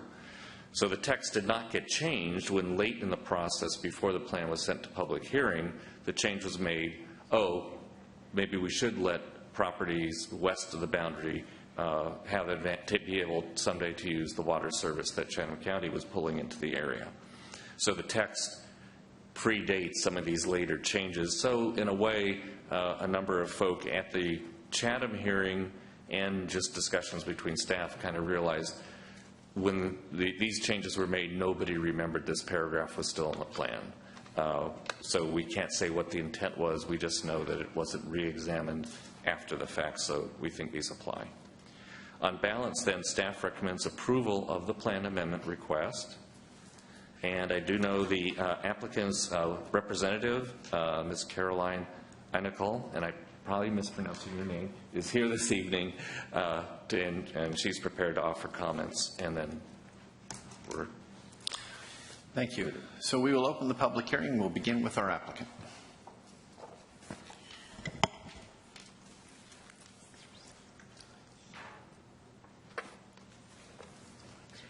My name is Caroline Nickel. I'm from the Stam Law Firm, PLLC. I just received a text that the Chatham Commissioners did vote to repeal Section 3.4.2 and a vote 3 in favor, 2 against. So we can move forward at this point, knowing their decision. Again, we're requesting the repeal of Section 3.4.2 of the Joint Land Use Plan.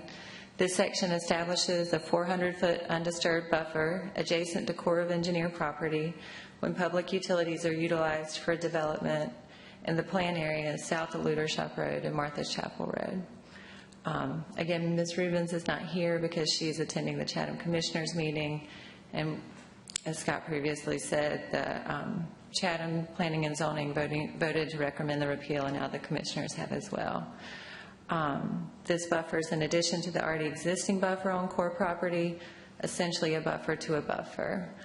It covers nearly 80% of Ms. Rubin's property, rendering it essentially undevelopable. It diminishes property value and limits all future development potential in this area. This provision seems irrational because as of today, pump stations, private septic systems, and livestock are allowed right up to that line. However, if public utilities with superior protective measures are utilized, the entire area becomes unusable. You can't do anything in this buffer. Section 3.4.2 has a disproportionate impact on quite a large number of the properties. The affected landowners were by and large not aware of the presence or impact. Also, it's not reflected on the plan map. Many did not voice their opinions during the plan adoption process during the spring of 2012 simply because they were not aware. Ms. Rubens purchased this property in 1990 as an investment for her retirement and resided on the property until this month.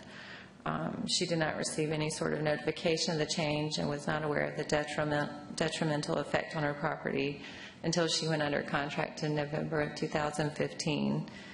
Today, she's left with a property that's essentially unbuildable, with public utilities if they are brought to the area. We ask that you please consider our application for repeal of Section 3.4.2. Thank you. Thank you. Is there anyone else who would like to speak to this public hearing, please?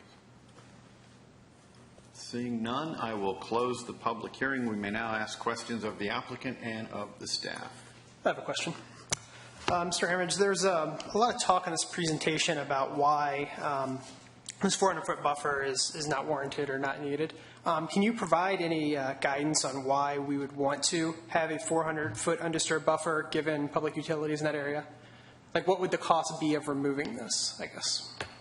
I guess what do you mean by what would the cost be of removing it? I mean, like, what are we losing by removing this 400-foot undisturbed buffer? I guess I'm having trouble understanding why it's needed in the first place. Like, why putting public utilities in this area would warrant a buffer. So by removing this from the ordinance, like, what cost does that have on? And to answer that, I'm actually going to pull up a map to. It takes a little more history to say why this is actually here and what the impact is. I'm going back to the map of the joint land use plan. You'll notice on the plan there are there's a red line here. That simply marks 1 mile. That's a half mile from the mean pool elevation of the lake. The second line you see is 1 mile from the mean pool elevation of the lake. At some point during development of the plan, one of the earlier drafts, and incidentally there was a joint issues committee. The plan was actually developed by a committee that consisted of 2 town council members and 2 board of commission members who would meet almost every single month, and the 2 local government staffs were staffed to them as they developed the plan. In their early work, they started kind of articulating their principles of what should govern and guide this. And one of the principles they started with was, well, we shouldn't ever have any density more than 1 unit per 5 acres within 1 mile of the lake. Yes, within 1 mile of the lake. And then there was another one, or within a half mile of any core property. So there was all this stuff taken off the table at a very early iteration of the map. At a certain point during plan development, probably within the last year of the plan development, I may be wrong whether it was a half, it could have been a quarter, it was a quarter mile, of core property. When there was a community meeting, one of the last community meetings before the public hearing process started, the plan maps used a quarter mile buffer in addition to the 1 mile. So properties in this area had a quarter mile around them where it could only be 5-acre lots. And one of the property owners came in and said, wait a minute, he wished the Joint Issues Committee to reconsider and did not feel that a quarter mile buffer, or within a quarter mile of core property, that it was reasonable to have only 5-acre lots. A compromise was reached at that time. The committee and staff pulled out topographic maps. The landowner was David Farrell. Speaking for his family, they owned the property up here almost on top of the word site. They brought in topographic maps, and they reached a compromise that it seemed like the topography heading down towards the core property changed abruptly at a certain elevation that happened to be about 400 feet from the core. And with a motion of the committee, everyone agreed instead of a quarter mile distance from core property to keep it limited to 5-acre lots, now it should be 400 feet within core property. As the plan went through more revisions, then that definition of what's very low changed. It changed from being 5-acre lots to 1-acre lots. And when that change happened, everyone said, well, this is getting confusing within 400 feet of the core, and it only affected this one branch because now it was defined only south of Ludershop and Martha's Chapel, only affecting here. Somewhere in that last process, they said instead of restricting to very low within 400 feet, why don't we just say a buffer's needed?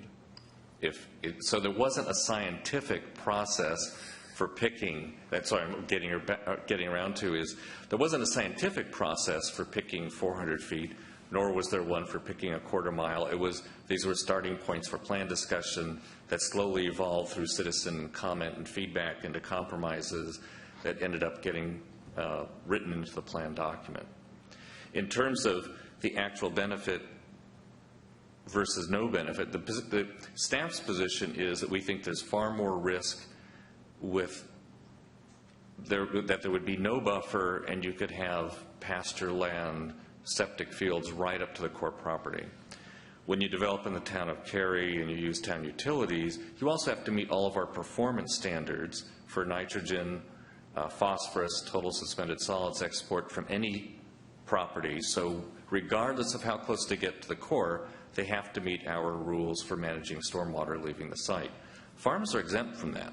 Farms can do pretty much whatever they want right up to the edge of the core property. So can homes on well and septic for that matter. So the staff position is, we think is probably environmentally better to make sure we're encouraging development that would use water and sewer from the town of Cary than to have a disincentive against using town of Cary water and sewer. And I hope that...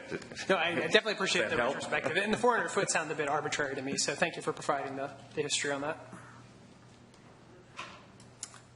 Does anyone else have any questions for our... Yeah, but going back to that map, but that hasn't happened yet.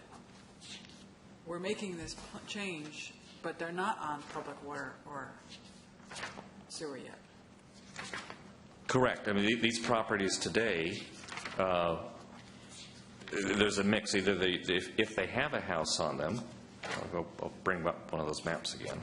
Yeah, I'd like to see the Chatham existing map when they brought the property, what it was zoned as, if you don't mind. So amongst these properties, some have homes on them, some don't. For example, the largest of the properties, the Farrell Farm tract here, doesn't have a home on it. It's used for cattle. Some of them do have homes, and the ones that do are on family well and septic systems. And they are not, they've been there forever. I mean, if they've been there, they predate the plan, and they're on well and septic, so they can put their well and septic fields anywhere that the county Department of Health says you can have your well and septic field. So where was this piece in the Chatham plan before the joint plan? How is that zoned, that land? Oh, well, the land itself is zoned residential 1. You have that map? Yeah. Showed us once. Can you pull that up again, if you wouldn't mind? So almost everything in the joint plan area is just a straight R1 zoning. If you look at the county zoning map, it's pretty simple. Almost everything's R1, and there's a little bit of R5. If you might think of it, it's like in Cary, our holding zone is R40. In Wake County, the holding zone is R40 or R40 watershed. Chatham zones almost everything in the county R1. Because it's flexible, it lets you do county subdivisions and well and septic or farms. If we didn't do this joint plan in 2012, could that person that's sitting there in R1 be able to do to develop their land more than it already is? Well, prior to the joint plan, right? Again, it would have depended. Before there was a joint plan, there was no guidance for what properties both local governments agreed could ask for annexation into the town of Cary. So at the time, there was some disagreement and unclarity about that. So these properties, suppose all these properties had gotten together in 2005. They could have all asked to be annexed into the town of Cary and get initial zoning from us because they were close to the town. If they wanted to use their county zoning, their R1 zoning, you would just go ahead and start subdividing lots or having a farm operation, and no buffer comes into play in that case. You're strictly using the county setback rules for R1 zoning, and then the health department and how they govern whether you've got room for a septic field and So this person in this area was fine, and then we came in and put new rules on to them, it seems. Is that a correct assumption? Certainly a new land use plan. Right. Yeah. Okay. So R1 is similar to R40. Is that what you're saying? Pretty much, yeah. 1 unit per acre, basically. Yeah. Okay. So I think something that maybe a lot of people don't understand is that, yes, they could have split up into 1 acre lots, for well and septic, but you can't really do that out here. This land doesn't perk. So you probably would have gotten 1 unit per 5 to 10 acres because you'd have to find a viable septic site. Now, maybe technology has improved, and maybe you could increase that density a little bit, but you still have just basic nature that's fighting you there. So. Yeah, no, you're correct. The soils here are quite challenging. Properties in this area that have tried to do county subdivisions typically need at least 3 to 5 acre lots to find a perkable septic site. And we've heard from some farmers who have tried to sell the family farm to find out they needed 10 acres to find a perkable septic site. In my case, it was 13. Yep. Yeah, it didn't. So am I jumping ahead? Can I ask another question? Oh, sure. If you have another question, go right ahead. So environmentally, these buffers were there. I'm looking at another document I Googled too about chlorophyll and water quality and riparian buffers and the reason for them to protect the Jordan Lake watershed. So can you talk a little bit about that? I don't know what my question is here, but I'm just not feeling really comfortable in removing this buffer if that's the reason why buffers are there. Well, no, right, because its origin was in first a vision that that within a quarter mile of any core property there would be only 5 acre lots or bigger, or within a mile of the lake edge there would only be 5 acre lots or bigger. And then over time, as the Joint Issues Committee of Council and Commissioners met, that slowly the piece about staying a quarter mile away from core property slowly changed and got down to 400 feet only on this one arm of the core. So if you go to any of the other branches of core property that come out in the entire joint plan area, this is the only one that has the 400 foot buffer requirement, and it's just kind of odd. At least it was the only one until a month or two before the plan hearing process started, and it was changed, and the plan was amended before it went to hearing to say, oh, we can provide public water west of that rural buffer boundary. Now all of a sudden this affected a much larger area. I think the staff position is the applicants are kind of right that riparian buffers are wonderful. They do a great job filtering out pollutants heading down to the stream, and the science, in fact, back in the day when I went to college, and it could well be changed since then, and we don't have stormwater staff, I don't think, here. But up to 50 to 100 feet from the stream, they have a marvelous filtering and cleaning effect. The problem is that stream is, the stream is well far over. The Corps has already bought all the land within 100 foot of Rocky Ford Creek. They have all that land. And then so let me go back to the slide of the buffer on the buffer.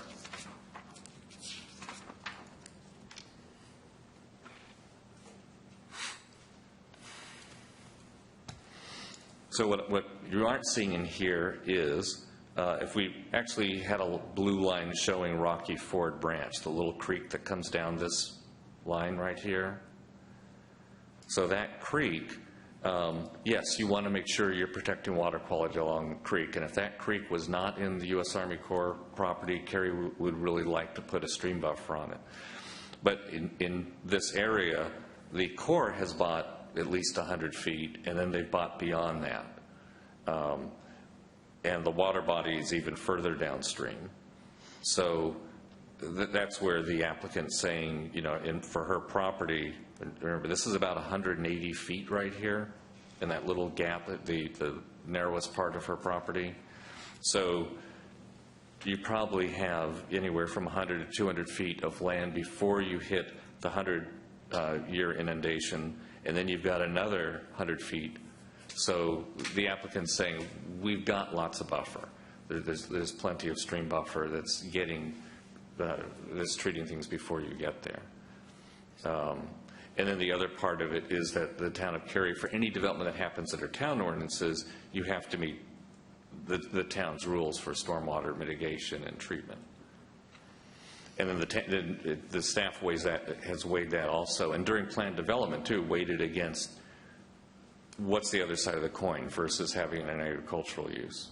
And the town actually commissioned a study in 2008 to do an exercise to model runoff in the joint plan area if everything was done on a well and septic field and remained kind of the way it is. Farms were still farms and rural subdivisions were still rural subdivisions, or it developed under the plan with public water and sewer and stormwater controls. And the performance was just as good and a little better on the stormwater controls. And then there were also studies that like a farm field can export anywhere from 4 to 10 times the pollutant level of a subdivision. I mean, they can be very, very impactful, as can septic fields. Septic fields are inspected at installation, and if when you sell your house, if you have a septic field, it should be inspected and certified again, I guess. But otherwise, if you're living in a house and that septic field, they're all downstream from the house, you would put your well in your house on the high ground and the septic field needs to be below you. If that septic field fails and drains downhill to the core property, that can go undetected for years and years and years. There's no, unless a neighbor starts complaining about odors and failure. I'm not an expert on enforcement, but the town's concern is far more with agricultural uses than septic fields being more detrimental to lake water quality than well-managed utilities and stormwater systems. Thank you. I have a question. You just said that, and I just want some clarification, that this buffer was unique and it was only in this one spot. But yet we have a slide, all the properties affected by section 3.4.2, where you stated in your presentation, I thought, that you sort of indicated with this squiggly pink line all the way around Jordan Lake that the buffer affects. And yes, and then if we eliminate this section, now all of a sudden there's no buffer at all. And I see that we're very close to Jordan Lake in many of these areas. So can you just clarify your comment? Yes, I tried to correct that by saying that up to within a couple months of the joint plan going to public hearing in 2012, Section 342 really only affected these properties right here, the yellow properties, because up until a couple months before the public adoption process started, west of the rural buffer line, there was going to be no utilities at all of any sort, no public water and no public sewer. So it was completely off the table to have public water, so nobody else would be affected by the requirement saying that if you have public water, you need the buffer. At the last minute, or when one of the final drafts in the couple months before the public hearing process started, the Joint Issues Committee changed the plan draft to say, oh, wait a minute, west of the rural buffer boundary, we may want properties to be able to get public water, because now that we think of it, Chatham County, we do have a water line going up Farrington Road. When that was done, all of a sudden, all those properties you see in that salmon color became affected by that paragraph. Right. That's why I say the original intent was, when that paragraph was started, the original intent was it only was going to affect Rocky Ford. Mm-hmm. So that was the original intent. Unwittingly, when a different page in a different part of the plan said you can also have water west of here, that's when I say unwittingly that paragraph became applicable to these couple hundred properties. So you're right. It applies to all of these now. So but the original intent was only going to apply to. But our vote, if we vote yes, it's going to affect all of these properties. Correct. And the last question I have is, where does the Army Corps of Engineers stand on any of this? Do they have a position? Were they part of the process in the beginning in asserting the need for additional buffers away from them? During development of the plan, in fact, we did meet with the Army Corps of Engineers, and the project team also met with Division of Wildlife Resources. So the different groups involved with managing the property, and it gets very complicated out there because the Corps, you've got the Corps land, but on the Corps land are state game land, state park land, as well as some other specialized facilities. The Corps did not raise any questions about that. They were pretty confident we bought all the land we need to protect the lake. In fact, so their concerns that they raised actually came more from Division of Wildlife Resources, who said, by the way, these are hunting grounds, and please, please, if you can possibly keep your houses at least, you know, they had a figure, we'd like you to keep houses at least 100 yards away from our property whenever possible, because we don't want suburbia coming right up to the very edge. The other thing, the Corps, or I forget whether it's the Corps or the Division of Wildlife Resources, they do controlled burns in the area. So to prevent forest fires and manage the land, every now and then they'll select, and they have this rotating master plan of when we would need to do a controlled burn and take down 20 acres here, 50 acres there, and so forth. And when they do that, they get phone calls. Well, you know, what's the smoke in the air? What's happening? Well, we're doing the controlled burn to prevent forest fires, you know. Those are really their concerns. It wasn't the water quality. It was, you know, just be alert. Well, because there are concerns beyond water, you know, when you're in that area. And I suspect that there was probably some assertion on their part initially in wanting the quarter-mile buffer, you know, before the change to the 400 feet. So that's why I'm asking, because now we're at a point where we're going to eliminate that altogether. So, you know, the Corps and the state they're actually kind of careful about that.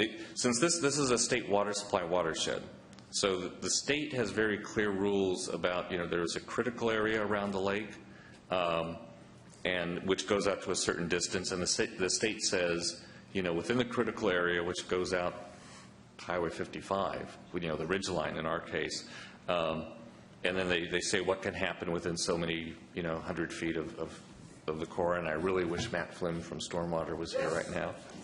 Oh, Matt's here. If the lights I couldn't see, he can answer that question.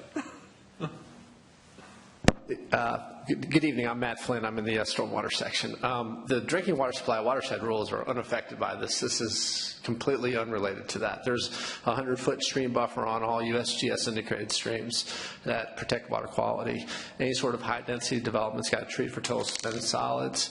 In the core critical area, you have a density limit that further reduces your amount of impervious. So the 400-foot buffer is unrelated to any sort of water quality rules. I wasn't implying that it was. I was actually implying the opposite of that. I thought that it had to do with a lot more than just possible issues with Jordan Lake. So correct, absolutely. All the water quality rules are still in effect. Thank you. Question? Let me see if I could ask this, and at the risk of oversimplifying this whole thing, I've been to a few of these meetings. When you mention that there's only a certain area that's affected by this, when these rules were originally put together, since the area to the west of that rural boundary was not intended to have not intended to have services brought out there, they would be on well and septic. They would not have the buffer. However, by being on well and septic, they would be very, very low density by the nature of having to establish the field. On the other side of the buffer, there's the same area of homes, and if they decide to, or same area of property, same rules. If they decide to go well and septic, go right up next to the core land, everything's fine. But if those properties get annexed into this town of Cary that's next door, they have a habit of bringing services out to their people. And if they do that, then R1 could become R12, could become R8, and we could get density. So if we have this buffer in place, then suddenly there's a heck of a lot of area. If you're going to get services which would allow you to have more density, suddenly this buffer says, hold on there, you have to have so much more open space. And there have been, and I'm not trying to speak to motive, I'm just saying this was what I had heard, is the effective result was those areas that could have been annexed by Cary and brought services would be artificially limited to a much lower density we would normally do if it was in the middle of our town, and we could do that. There was consideration that the effective result of the buffer was sort of thought about as much as the original intent of the buffer. And this is now that suddenly Chatham County in that area, now that they can get services, hold on there, now we have this same thing, which is why the eagerness to clean this up and eliminate this this provision is now being welcomed on both sides. That's only my own personal feeling that I get from having sat in some of these other meetings and heard the other discussions. Would that be too oversimplified? Am I making a villain and a bad guy out here that doesn't exist? Or are you not comfortable answering? Well, I can't really speak to the motivation of... I don't want to. Of that. I can say that the land use plan recommendation, the joint plan, doesn't speak to lot size at all.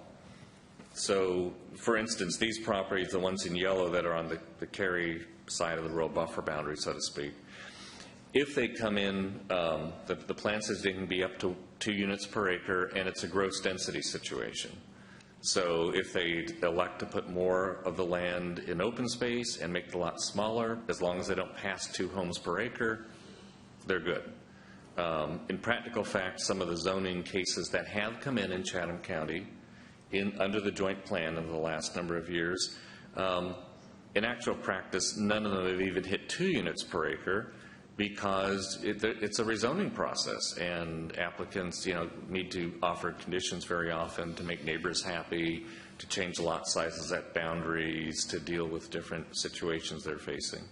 But the yield, anyway, is exclusive of lot size. So whatever if you want to use smaller lots and more open space, or bigger lots and less open space, you could still be found in conformance with the plan. Anybody have any other questions, or does anyone want to make a motion? I'll make a motion.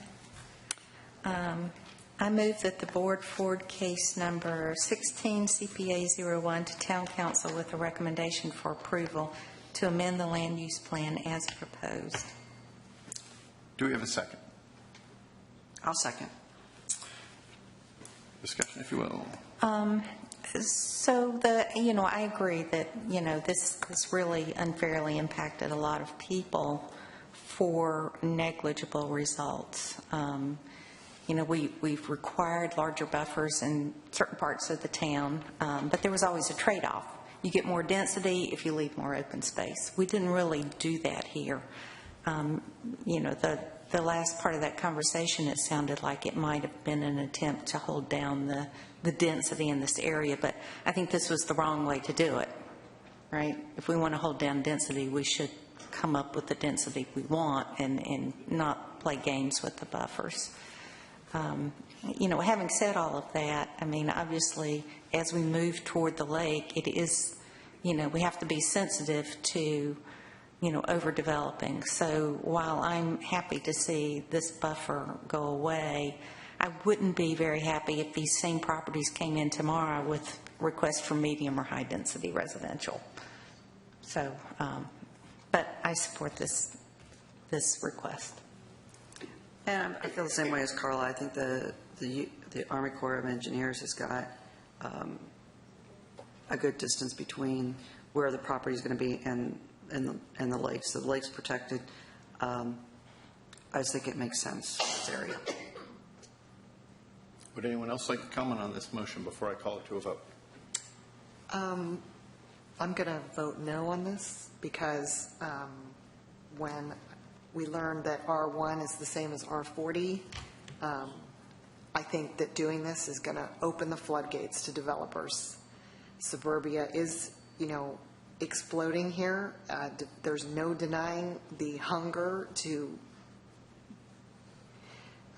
build as much as they can, as dense as they can, and we seem to vote yes on almost every rezoning case.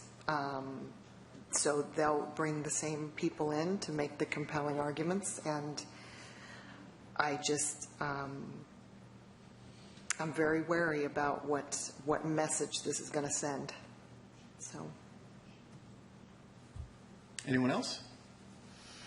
Would all those in favor of the motion to approve this amendment please say aye? Aye. Aye. All those opposed say no? No. No. We have a 1, 2, 3, 5 to, 2. So we are 5 to 2. Motion carries. Thank you very much. That concludes our public hearings for this evening. We do have 4 more cases, and I'm going to call a 5-minute break before we go and do that. For those of you up there waiting for those other cases, I really appreciate your indulgence and your patience this evening.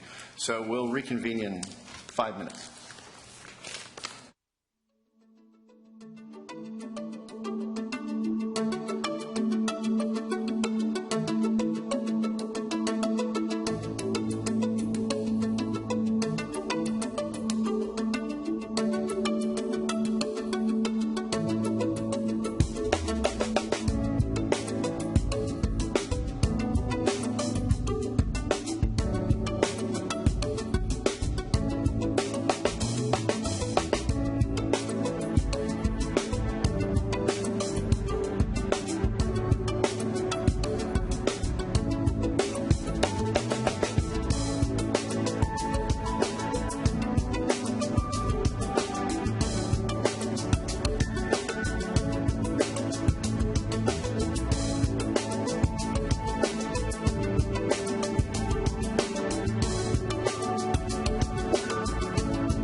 All right, we are going to resume now.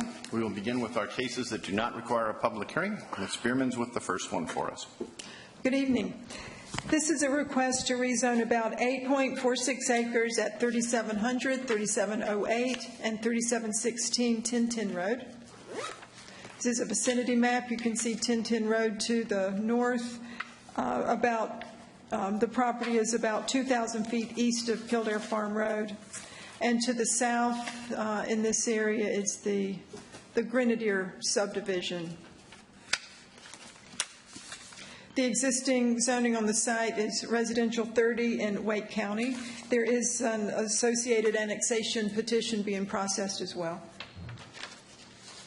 The proposed zoning for the site is R8, conditional use, with the zoning condition that would limit land use to 15 detached dwellings, which would result, if that number is maxed out, to a density of 1.77 units per acre. Shows the land use plan. It is a low-density residential area.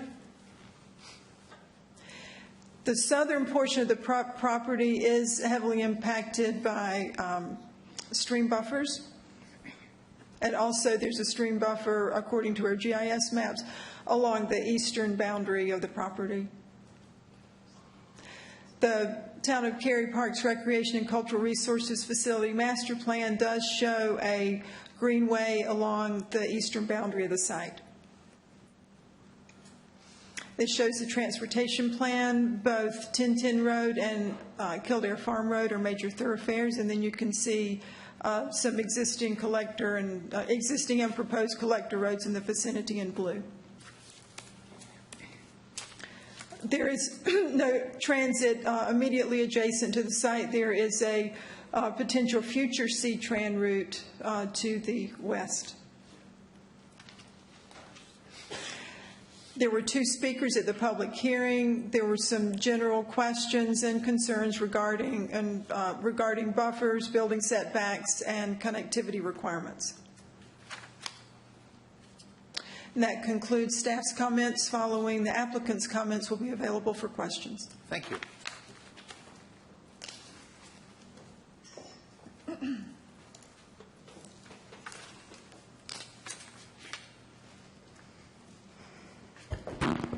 Good evening, members of the Planning Board. My name is Glenda Topp, and I'm here tonight representing the property owners and the potential developer of the site, Michael Dean Chadwick. Staff has done an excellent job explaining the proposed rezoning. Just a couple of points. We are in compliance with the land use plan, with our zoning conditions. We are well below the 3 units per acre, which is a maximum density for low-density residential. After the public hearing, we have met and spoke several times with the property owners to go over the proposal, and I believe there is no one here tonight. But we did explain what we're proposing, the buffers that are required, and also, as Ms. Bierman showed on the map, the stream buffers and how both our property and the adjacent property is affected by those buffers and does limit development and does provide automatic buffers between the development. I'm here to answer any questions, and so is Mr. Chadwick, and we have an engineer. If there are any questions, and we ask for the board's support. Thank you. Thank you. Any questions for the applicant or for our staff on this case? I have a question. Ms. Bierman, in your staff report, you alluded to a structure that was located on Cary's historic and architectural inventory. Mm-hmm. Just curious if the applicant has any plans on what they're going to do with that structure. We have not heard any plans to preserve the structure. The staff that reviews our inventory sites did note that whereas it is on the inventory, it's a good example of a 60s ranch structure, but there are a number of those in the area. It's not particularly unique in terms of being the only one. Okay, thanks for clarifying that. Any other questions? If not, would there be a motion on the horizon? Sure.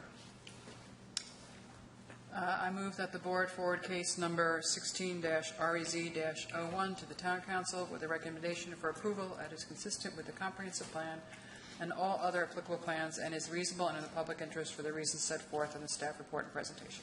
Is there a second? I'll second. Oh, you can have it. Discussion issue? I think it's a good use for the land. I think it's within the density. It's actually walkable to the Stone Bridge Village for people, so I'm thinking it's good use for the land. Want to add anything with your second to the discussion? I concur completely. That'll work. All right, would all those in favor of the motion to approve, please say aye. Aye. Are there any opposed? Say no if that's the case. Motion carries unanimously for the members here, 7-0. You're on to our next case of the evening, which would be 16-REZ-07. Hello. Hello. Good evening, Board. For your consideration is a request to rezone 5.03 acres from R40 and R12 to R8 conditional use. The subject properties are located on the west side of Evans Road between West Dynasty Drive and Evans Estates Drive. As you can see from this closer aerial view, the property is improved with single-family detached dwellings and also vacant. It is next to the Silver Creek subdivision and across the street from the Bailey Park Court subdivision, which is currently under construction. The existing zoning for the properties is R40, as you can see in the properties indicated in brown, and also R12, the two properties in yellow. The proposed zoning is R8 conditional use. The applicant has proposed the following conditions be placed on the site. First, limiting the land use to detached dwellings with a maximum density of 2.66 dwelling units per acre, and also neighborhood recreation as a secondary land use. The land use plan for this area indicates low-density residential. According to the Town of Cary GIS maps, the site is impacted by stream buffers. However, field determination of these features will be determined at the time of development plan review. According to the Parks, Recreation, and Cultural Resources Master Plan, there are no parks or greenways identified on the site. The Comprehensive Transportation Plan identifies Evans Road as a major thoroughfare. There was a neighborhood meeting held on April 6th here at the Town Hall. There were 7 area residents in attendance. Some of the questions and concerns included questions around stormwater and drainage, particularly along the western side of the properties, buffers, streets, and traffic. This case was sent to public hearing on May 26th. There were no speakers at the public hearing and no comments or questions from council members. So this concludes staff's presentation. The applicant's agent is here tonight, but from what I understand, do not have any additional comments to share. However, they are available for questions if you have any. Oh, that's okay. Feel free to. So, yes, sorry about that. Just brief. My name is Willie Hood. I'm with Jerry Turner and Associates, and we think the proposed zoning will really enable this part of Evans Road to redevelop, because there are parcels of varying sizes and uses over the years, and we believe with the LDO requirements that this area can be redeveloped in a nice fashion. Thanks. Thank you. Any questions for the staff or for the applicant on this case? I have one, just a curiosity question. So there's 5 acres, 2.6 units per acre. Would that size of a development require neighborhood recreation? I'm just a little bit, kind of. Probably not, but we didn't know if in the future, when it was developed, if it might have some type of gazebo, some type of tot lot, some type of other facility like that. So we just wanted to have that as an option. But we don't see a swim club, no. Okay. No, I was just wondering if it was going to be connected to any of the other surrounding neighborhoods, and maybe that's why it was requested. That's all. Any other questions? If not, would someone care to make a motion? I have a motion. I move that the board forward case number 16 REZ07 to Town Council with a recommendation for approval, as it is consistent with the comprehensive plan and all other applicable plans, and is reasonable and in the public interest for reasons set forth in the staff report and presentation. Is there a second? I'll second. Mr. Eads? So this is a pretty simple one for me. You're bringing a lot of parcels in. You're providing for a density and a zoning that's pretty consistent with the others in the area, so it's kind of a no-brainer for me. Anything to add? I concur. All right. Would all those in favor of this motion please say aye? Aye. Or any opposed, say no, please. Motion carries 7-0. And that's, I believe, our first case. So welcome to the Planning and Zoning Board. Thank you. All right. You have the next one. I've got the next one as well. For your consideration is a request to rezone approximately 9 acres from R40 to R8 conditional use. So this subject property is located on the east side of Green Level Church Road between Ridgefield Drive and Hortons Creek Road. As you can see from this aerial view, the lot is mostly wooded with one detached dwelling. The current zoning for the property is R40. The proposed zoning is R8 conditional use, and the applicant has proposed the following conditions be placed on the site. First, limiting the land use to detached dwellings and neighborhood recreation, and also placing a density cap of 2.6 dwelling units per acre maximum. The Northwest Area Plan is the governing land use plan for the site, with the future designation of medium density residential. According to the Town of Cary GIS maps, the site is impacted by stream buffers. However, field determination of the features will be determined at the time of development plan review. According to the Parks, Recreation, and Cultural Resources Facilities Master Plan, there is a proposed street side trail along Green Level Church Road in front of this property. According to the Comprehensive Transportation Plan, Green Level Church Road is a 6-lane major thoroughfare. There are currently no transit routes along this road. There was a neighborhood meeting for the site held on April 6th here at the Town Hall. There were 6 area residents in attendance. Some of their questions and discussions were around buffer requirements, streets and traffic, housing type and densities.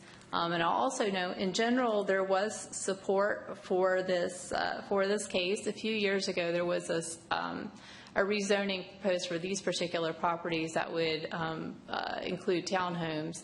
And there's a proposed condition for this rezoning, which would limit it to detached dwelling residential. And that was received very well by some of the people in attendance at the neighborhood meeting. So there was a public hearing held for this case on May 26th. There was one speaker at the public hearing. A representative for the property owner directly to the south of the site came and read a statement requesting a street and utility stub from this site to their property, which again is directly to the south. And there were no comments or questions from council members. So at this time, the applicant is here, and I believe they don't have any comments to share, but are available for questions if you have any. Okay. Fair enough. Thank you. Does anyone have any questions for the applicant or for the staff? If not, is there a motion coming from either side of this? Sure. Ready for a motion? I'm ready. I move that the board forward case number 16-REZ-08 to the Town Council with a recommendation for approval that is consistent with the comprehensive plan and all other applicable plans and is reasonable and in public interest for the reasons set forth in the staff report and presentation. Do I have a second? I'll second. Seems like a good use, seems like a good density. I think it's an improvement from, you said before, with the townhomes. And I'd like to see it approved. I'm going to approve this, vote yes on this, but I do want it noted that, once again, we're back to Green Level Church, and I drive that road, and saying that it's 6 lanes, maybe that's something they want to do in the future, but it is not 6 lanes. There are multiple construction sites going on at once, very high density, townhomes on top of townhomes, single family on top of, it looks like Amberley. So I'm very pleased to see that this applicant, wants to go the route of detached homes, but I think, once again, the town needs to address immediately the issue of traffic in that area, because once everything is built and people actually live there, it's going to be even worse than it already is, and it's not, in my mind, being addressed. So, any other discussion on this motion? All right, then, would all those in favor of the motion to approve, please say aye. Aye. Aye. Is there any opposed? Say no, please. Motion carries 7-0. Thank you, Ms. Dry, and we're back to Ms. Bierman, I believe, for our last one of the day. Now, we're going to change the agenda as we did earlier. We're going to extract item B, I believe. Yes. Take all the rest of them in one lump, and then we'll address B later. Certainly. Okay, these are the Round 34 Land Development Ordinance Amendments. This just shows the tentative schedule. These went to public hearing before Town Council on April 14th. You discussed them at your work session on May the 9th. And then following tonight's meeting, they could be considered by Town Council on July 25th. This is a list of all the amendment items. Initially, we'll go through with everything except item B, and then come back to that one. And I will am prepared to provide a summary of the information, and then following my comments, if there's any questions in more detail about specific items, I'll be glad to answer that. The first item, A, has a number of amendments in it. It's a number of pages that you'll see in your staff report, and it includes some changes related to development plan and plat approval processes. Basically clarifies and simplifies a number of standards and provides for more consistent wording through the document. A couple of key aspects of that to point out. There are some revisions related to acceptance of payment in lieu for infrastructure and utility improvements. And there are also some revisions that would eliminate requirements for certain improvements, more major improvements like road improvements and right-of-way dedication for certain types of projects that are very minor in scale. Item C is related to champion trees and would simply specify that sweet gum trees are not considered champion trees regardless of their size.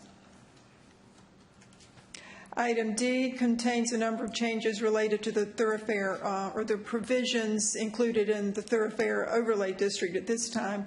It would continue to apply a 100-foot thoroughfare corridor buffer width to fully controlled access highways, and those would be US 1, I-40, 440, and NC 540, and then the associated 50-foot buffer width along their ramps. It would administer these requirements as a highway corridor buffer rather than as an overlay zoning district. And the other impact of this would be to reduce the width of the buffer along limited control access highways that are currently subject to that 100-foot buffer requirement. And this includes portions of Cary Town Boulevard and US 64, which are in proximity to the more freeway type of roadways, but have more accessibility. And along those segments, the buffers would be reduced from 50 feet or the applicable buffers would be 50 feet adjacent to residential uses and, 30 feet adjacent to non-residential. Item E includes a number of changes primarily related to the Office Research and Development District, and basically applies to a number of uses that are currently allowed only within a 25-acre master plan and limited to no more than 20% of a building. This is a requirement or provisions in the ordinance that were basically have been implemented through using planned development districts over time, so we feel like it's not really needed, and it's a cleanup to that section. And it also clarifies a number of definitions and requirements related to other uses, including personal service and some of the recreation-oriented uses. And then finally, there are a number of technical and minor amendments. I won't go over those individually, but I'm certainly available for questions. At the public hearing, there were no speakers. There was some discussion by council members, a couple of questions just regarding the elimination of the sweet gum tree as a champion tree, and also some clarifying questions related to some of the definitions. I'd also like to point out that since your work session, we continued refinement of one of the provisions in section 8.1.3, which eliminates some of the required improvements, as mentioned earlier, and I think at your work session we indicated we would continue to work on that language, which we have. Also, we did add some clarifying amendments to section 3.19.1 and 7.8.2 that are related to modifications for parking requirements. And these are changes basically to help clarify some of the language that we've encountered where it's been, where we just needed to provide more clarity in what our regulations are. Also, there are a couple of corrections to the text that's listed in your staff report that we discovered.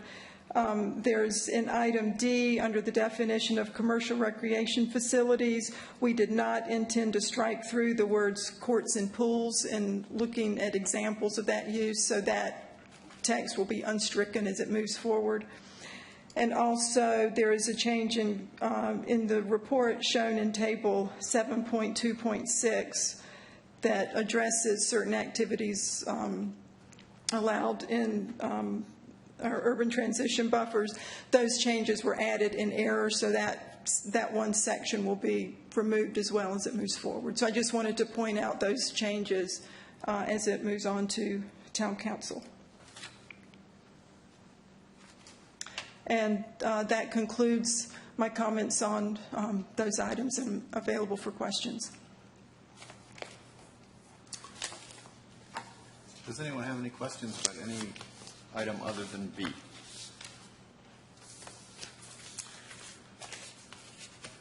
If there are no questions, we can make one motion to address A, C, D, E, and F, if someone would care to do that. Or if you want to extract one and treat it differently. But we can take all of them but B.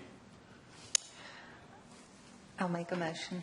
I move that the board forward LDO amendment, round 34, I'm not sure I have the number there, to Town Council items A, C, D, E, and F, to Town Council with recommendation for approval, as it is consistent with the comprehensive plan and all other applicable plans, and is reasonable and in the public interest for the reasons set forth in the staff report and presentation.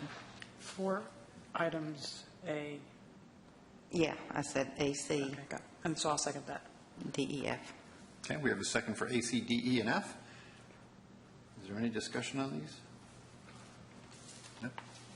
All right, would all those in favor of adopting the recommended land development ordinance amendments to A, C, D, E, and F, please say aye. Aye. Is anyone opposed? Please say no. That carries 7-0. And now we will get to why we extracted B. And I would like to recuse myself from section B. All right. So we have to have a motion to recuse. Yes. Ms. Harris-Best, and then treat it like every other motion. So would someone care to make a motion to do that? I'll make a motion that we recuse Mona from the discussion of item B. Is there a second? I second that. All right, all those in favor of recusal, please say aye. Aye. Opposed, so she will depart, and we can now take up item B. Item B pertains to telecommunication facilities. It would basically clarify and update our existing provisions. A couple of key purposes is to clarify the purpose of the town ordinance and reference applicable federal legislation. One of the more substantive changes, it would allow antenna in a public right-of-way, and again, this is related to legislation requirements for consistency in terms of looking towards these types of antennas. These antennas must be mounted on existing utility or light poles. The maximum pole height could not exceed 35 feet measured from the ground. The maximum height of the antenna would be 10 feet above the pole. And it would expand application requirements, again, more clarification and clarification of definitions and other general requirements. And that concludes staff's comments. Are there any questions regarding item B? Would someone care to make a motion regarding item B? I will. I move that the board forward LDO amendment, I guess number 34, is that right?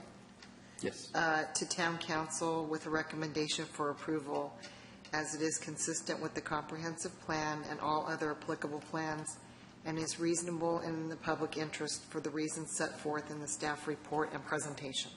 Is there a second? Item number B. Item B, number 34, yeah. Do we have a second for that? I'll second. Is there any discussion on that, or can we go right to a vote? Either way. I just, it's self-evident that we need it, and it will be in the best interest of the community. So. Sounds fine to me. All right, then all those in favor, please say aye. Aye. Is there anyone opposed? Say no. Then that carries 6-0. And I know we could go ahead and adjourn, but I think we should bring Mona back first. I motion to bring Mona back. Is there a second to bring Mona back? All those in favor? Aye. Aye. Welcome back. Thank you. Now, with nothing else, we can. I make a motion to adjourn. I second that. All those in favor of adjournment? Aye. Please say aye. Aye. Thank you. Good evening.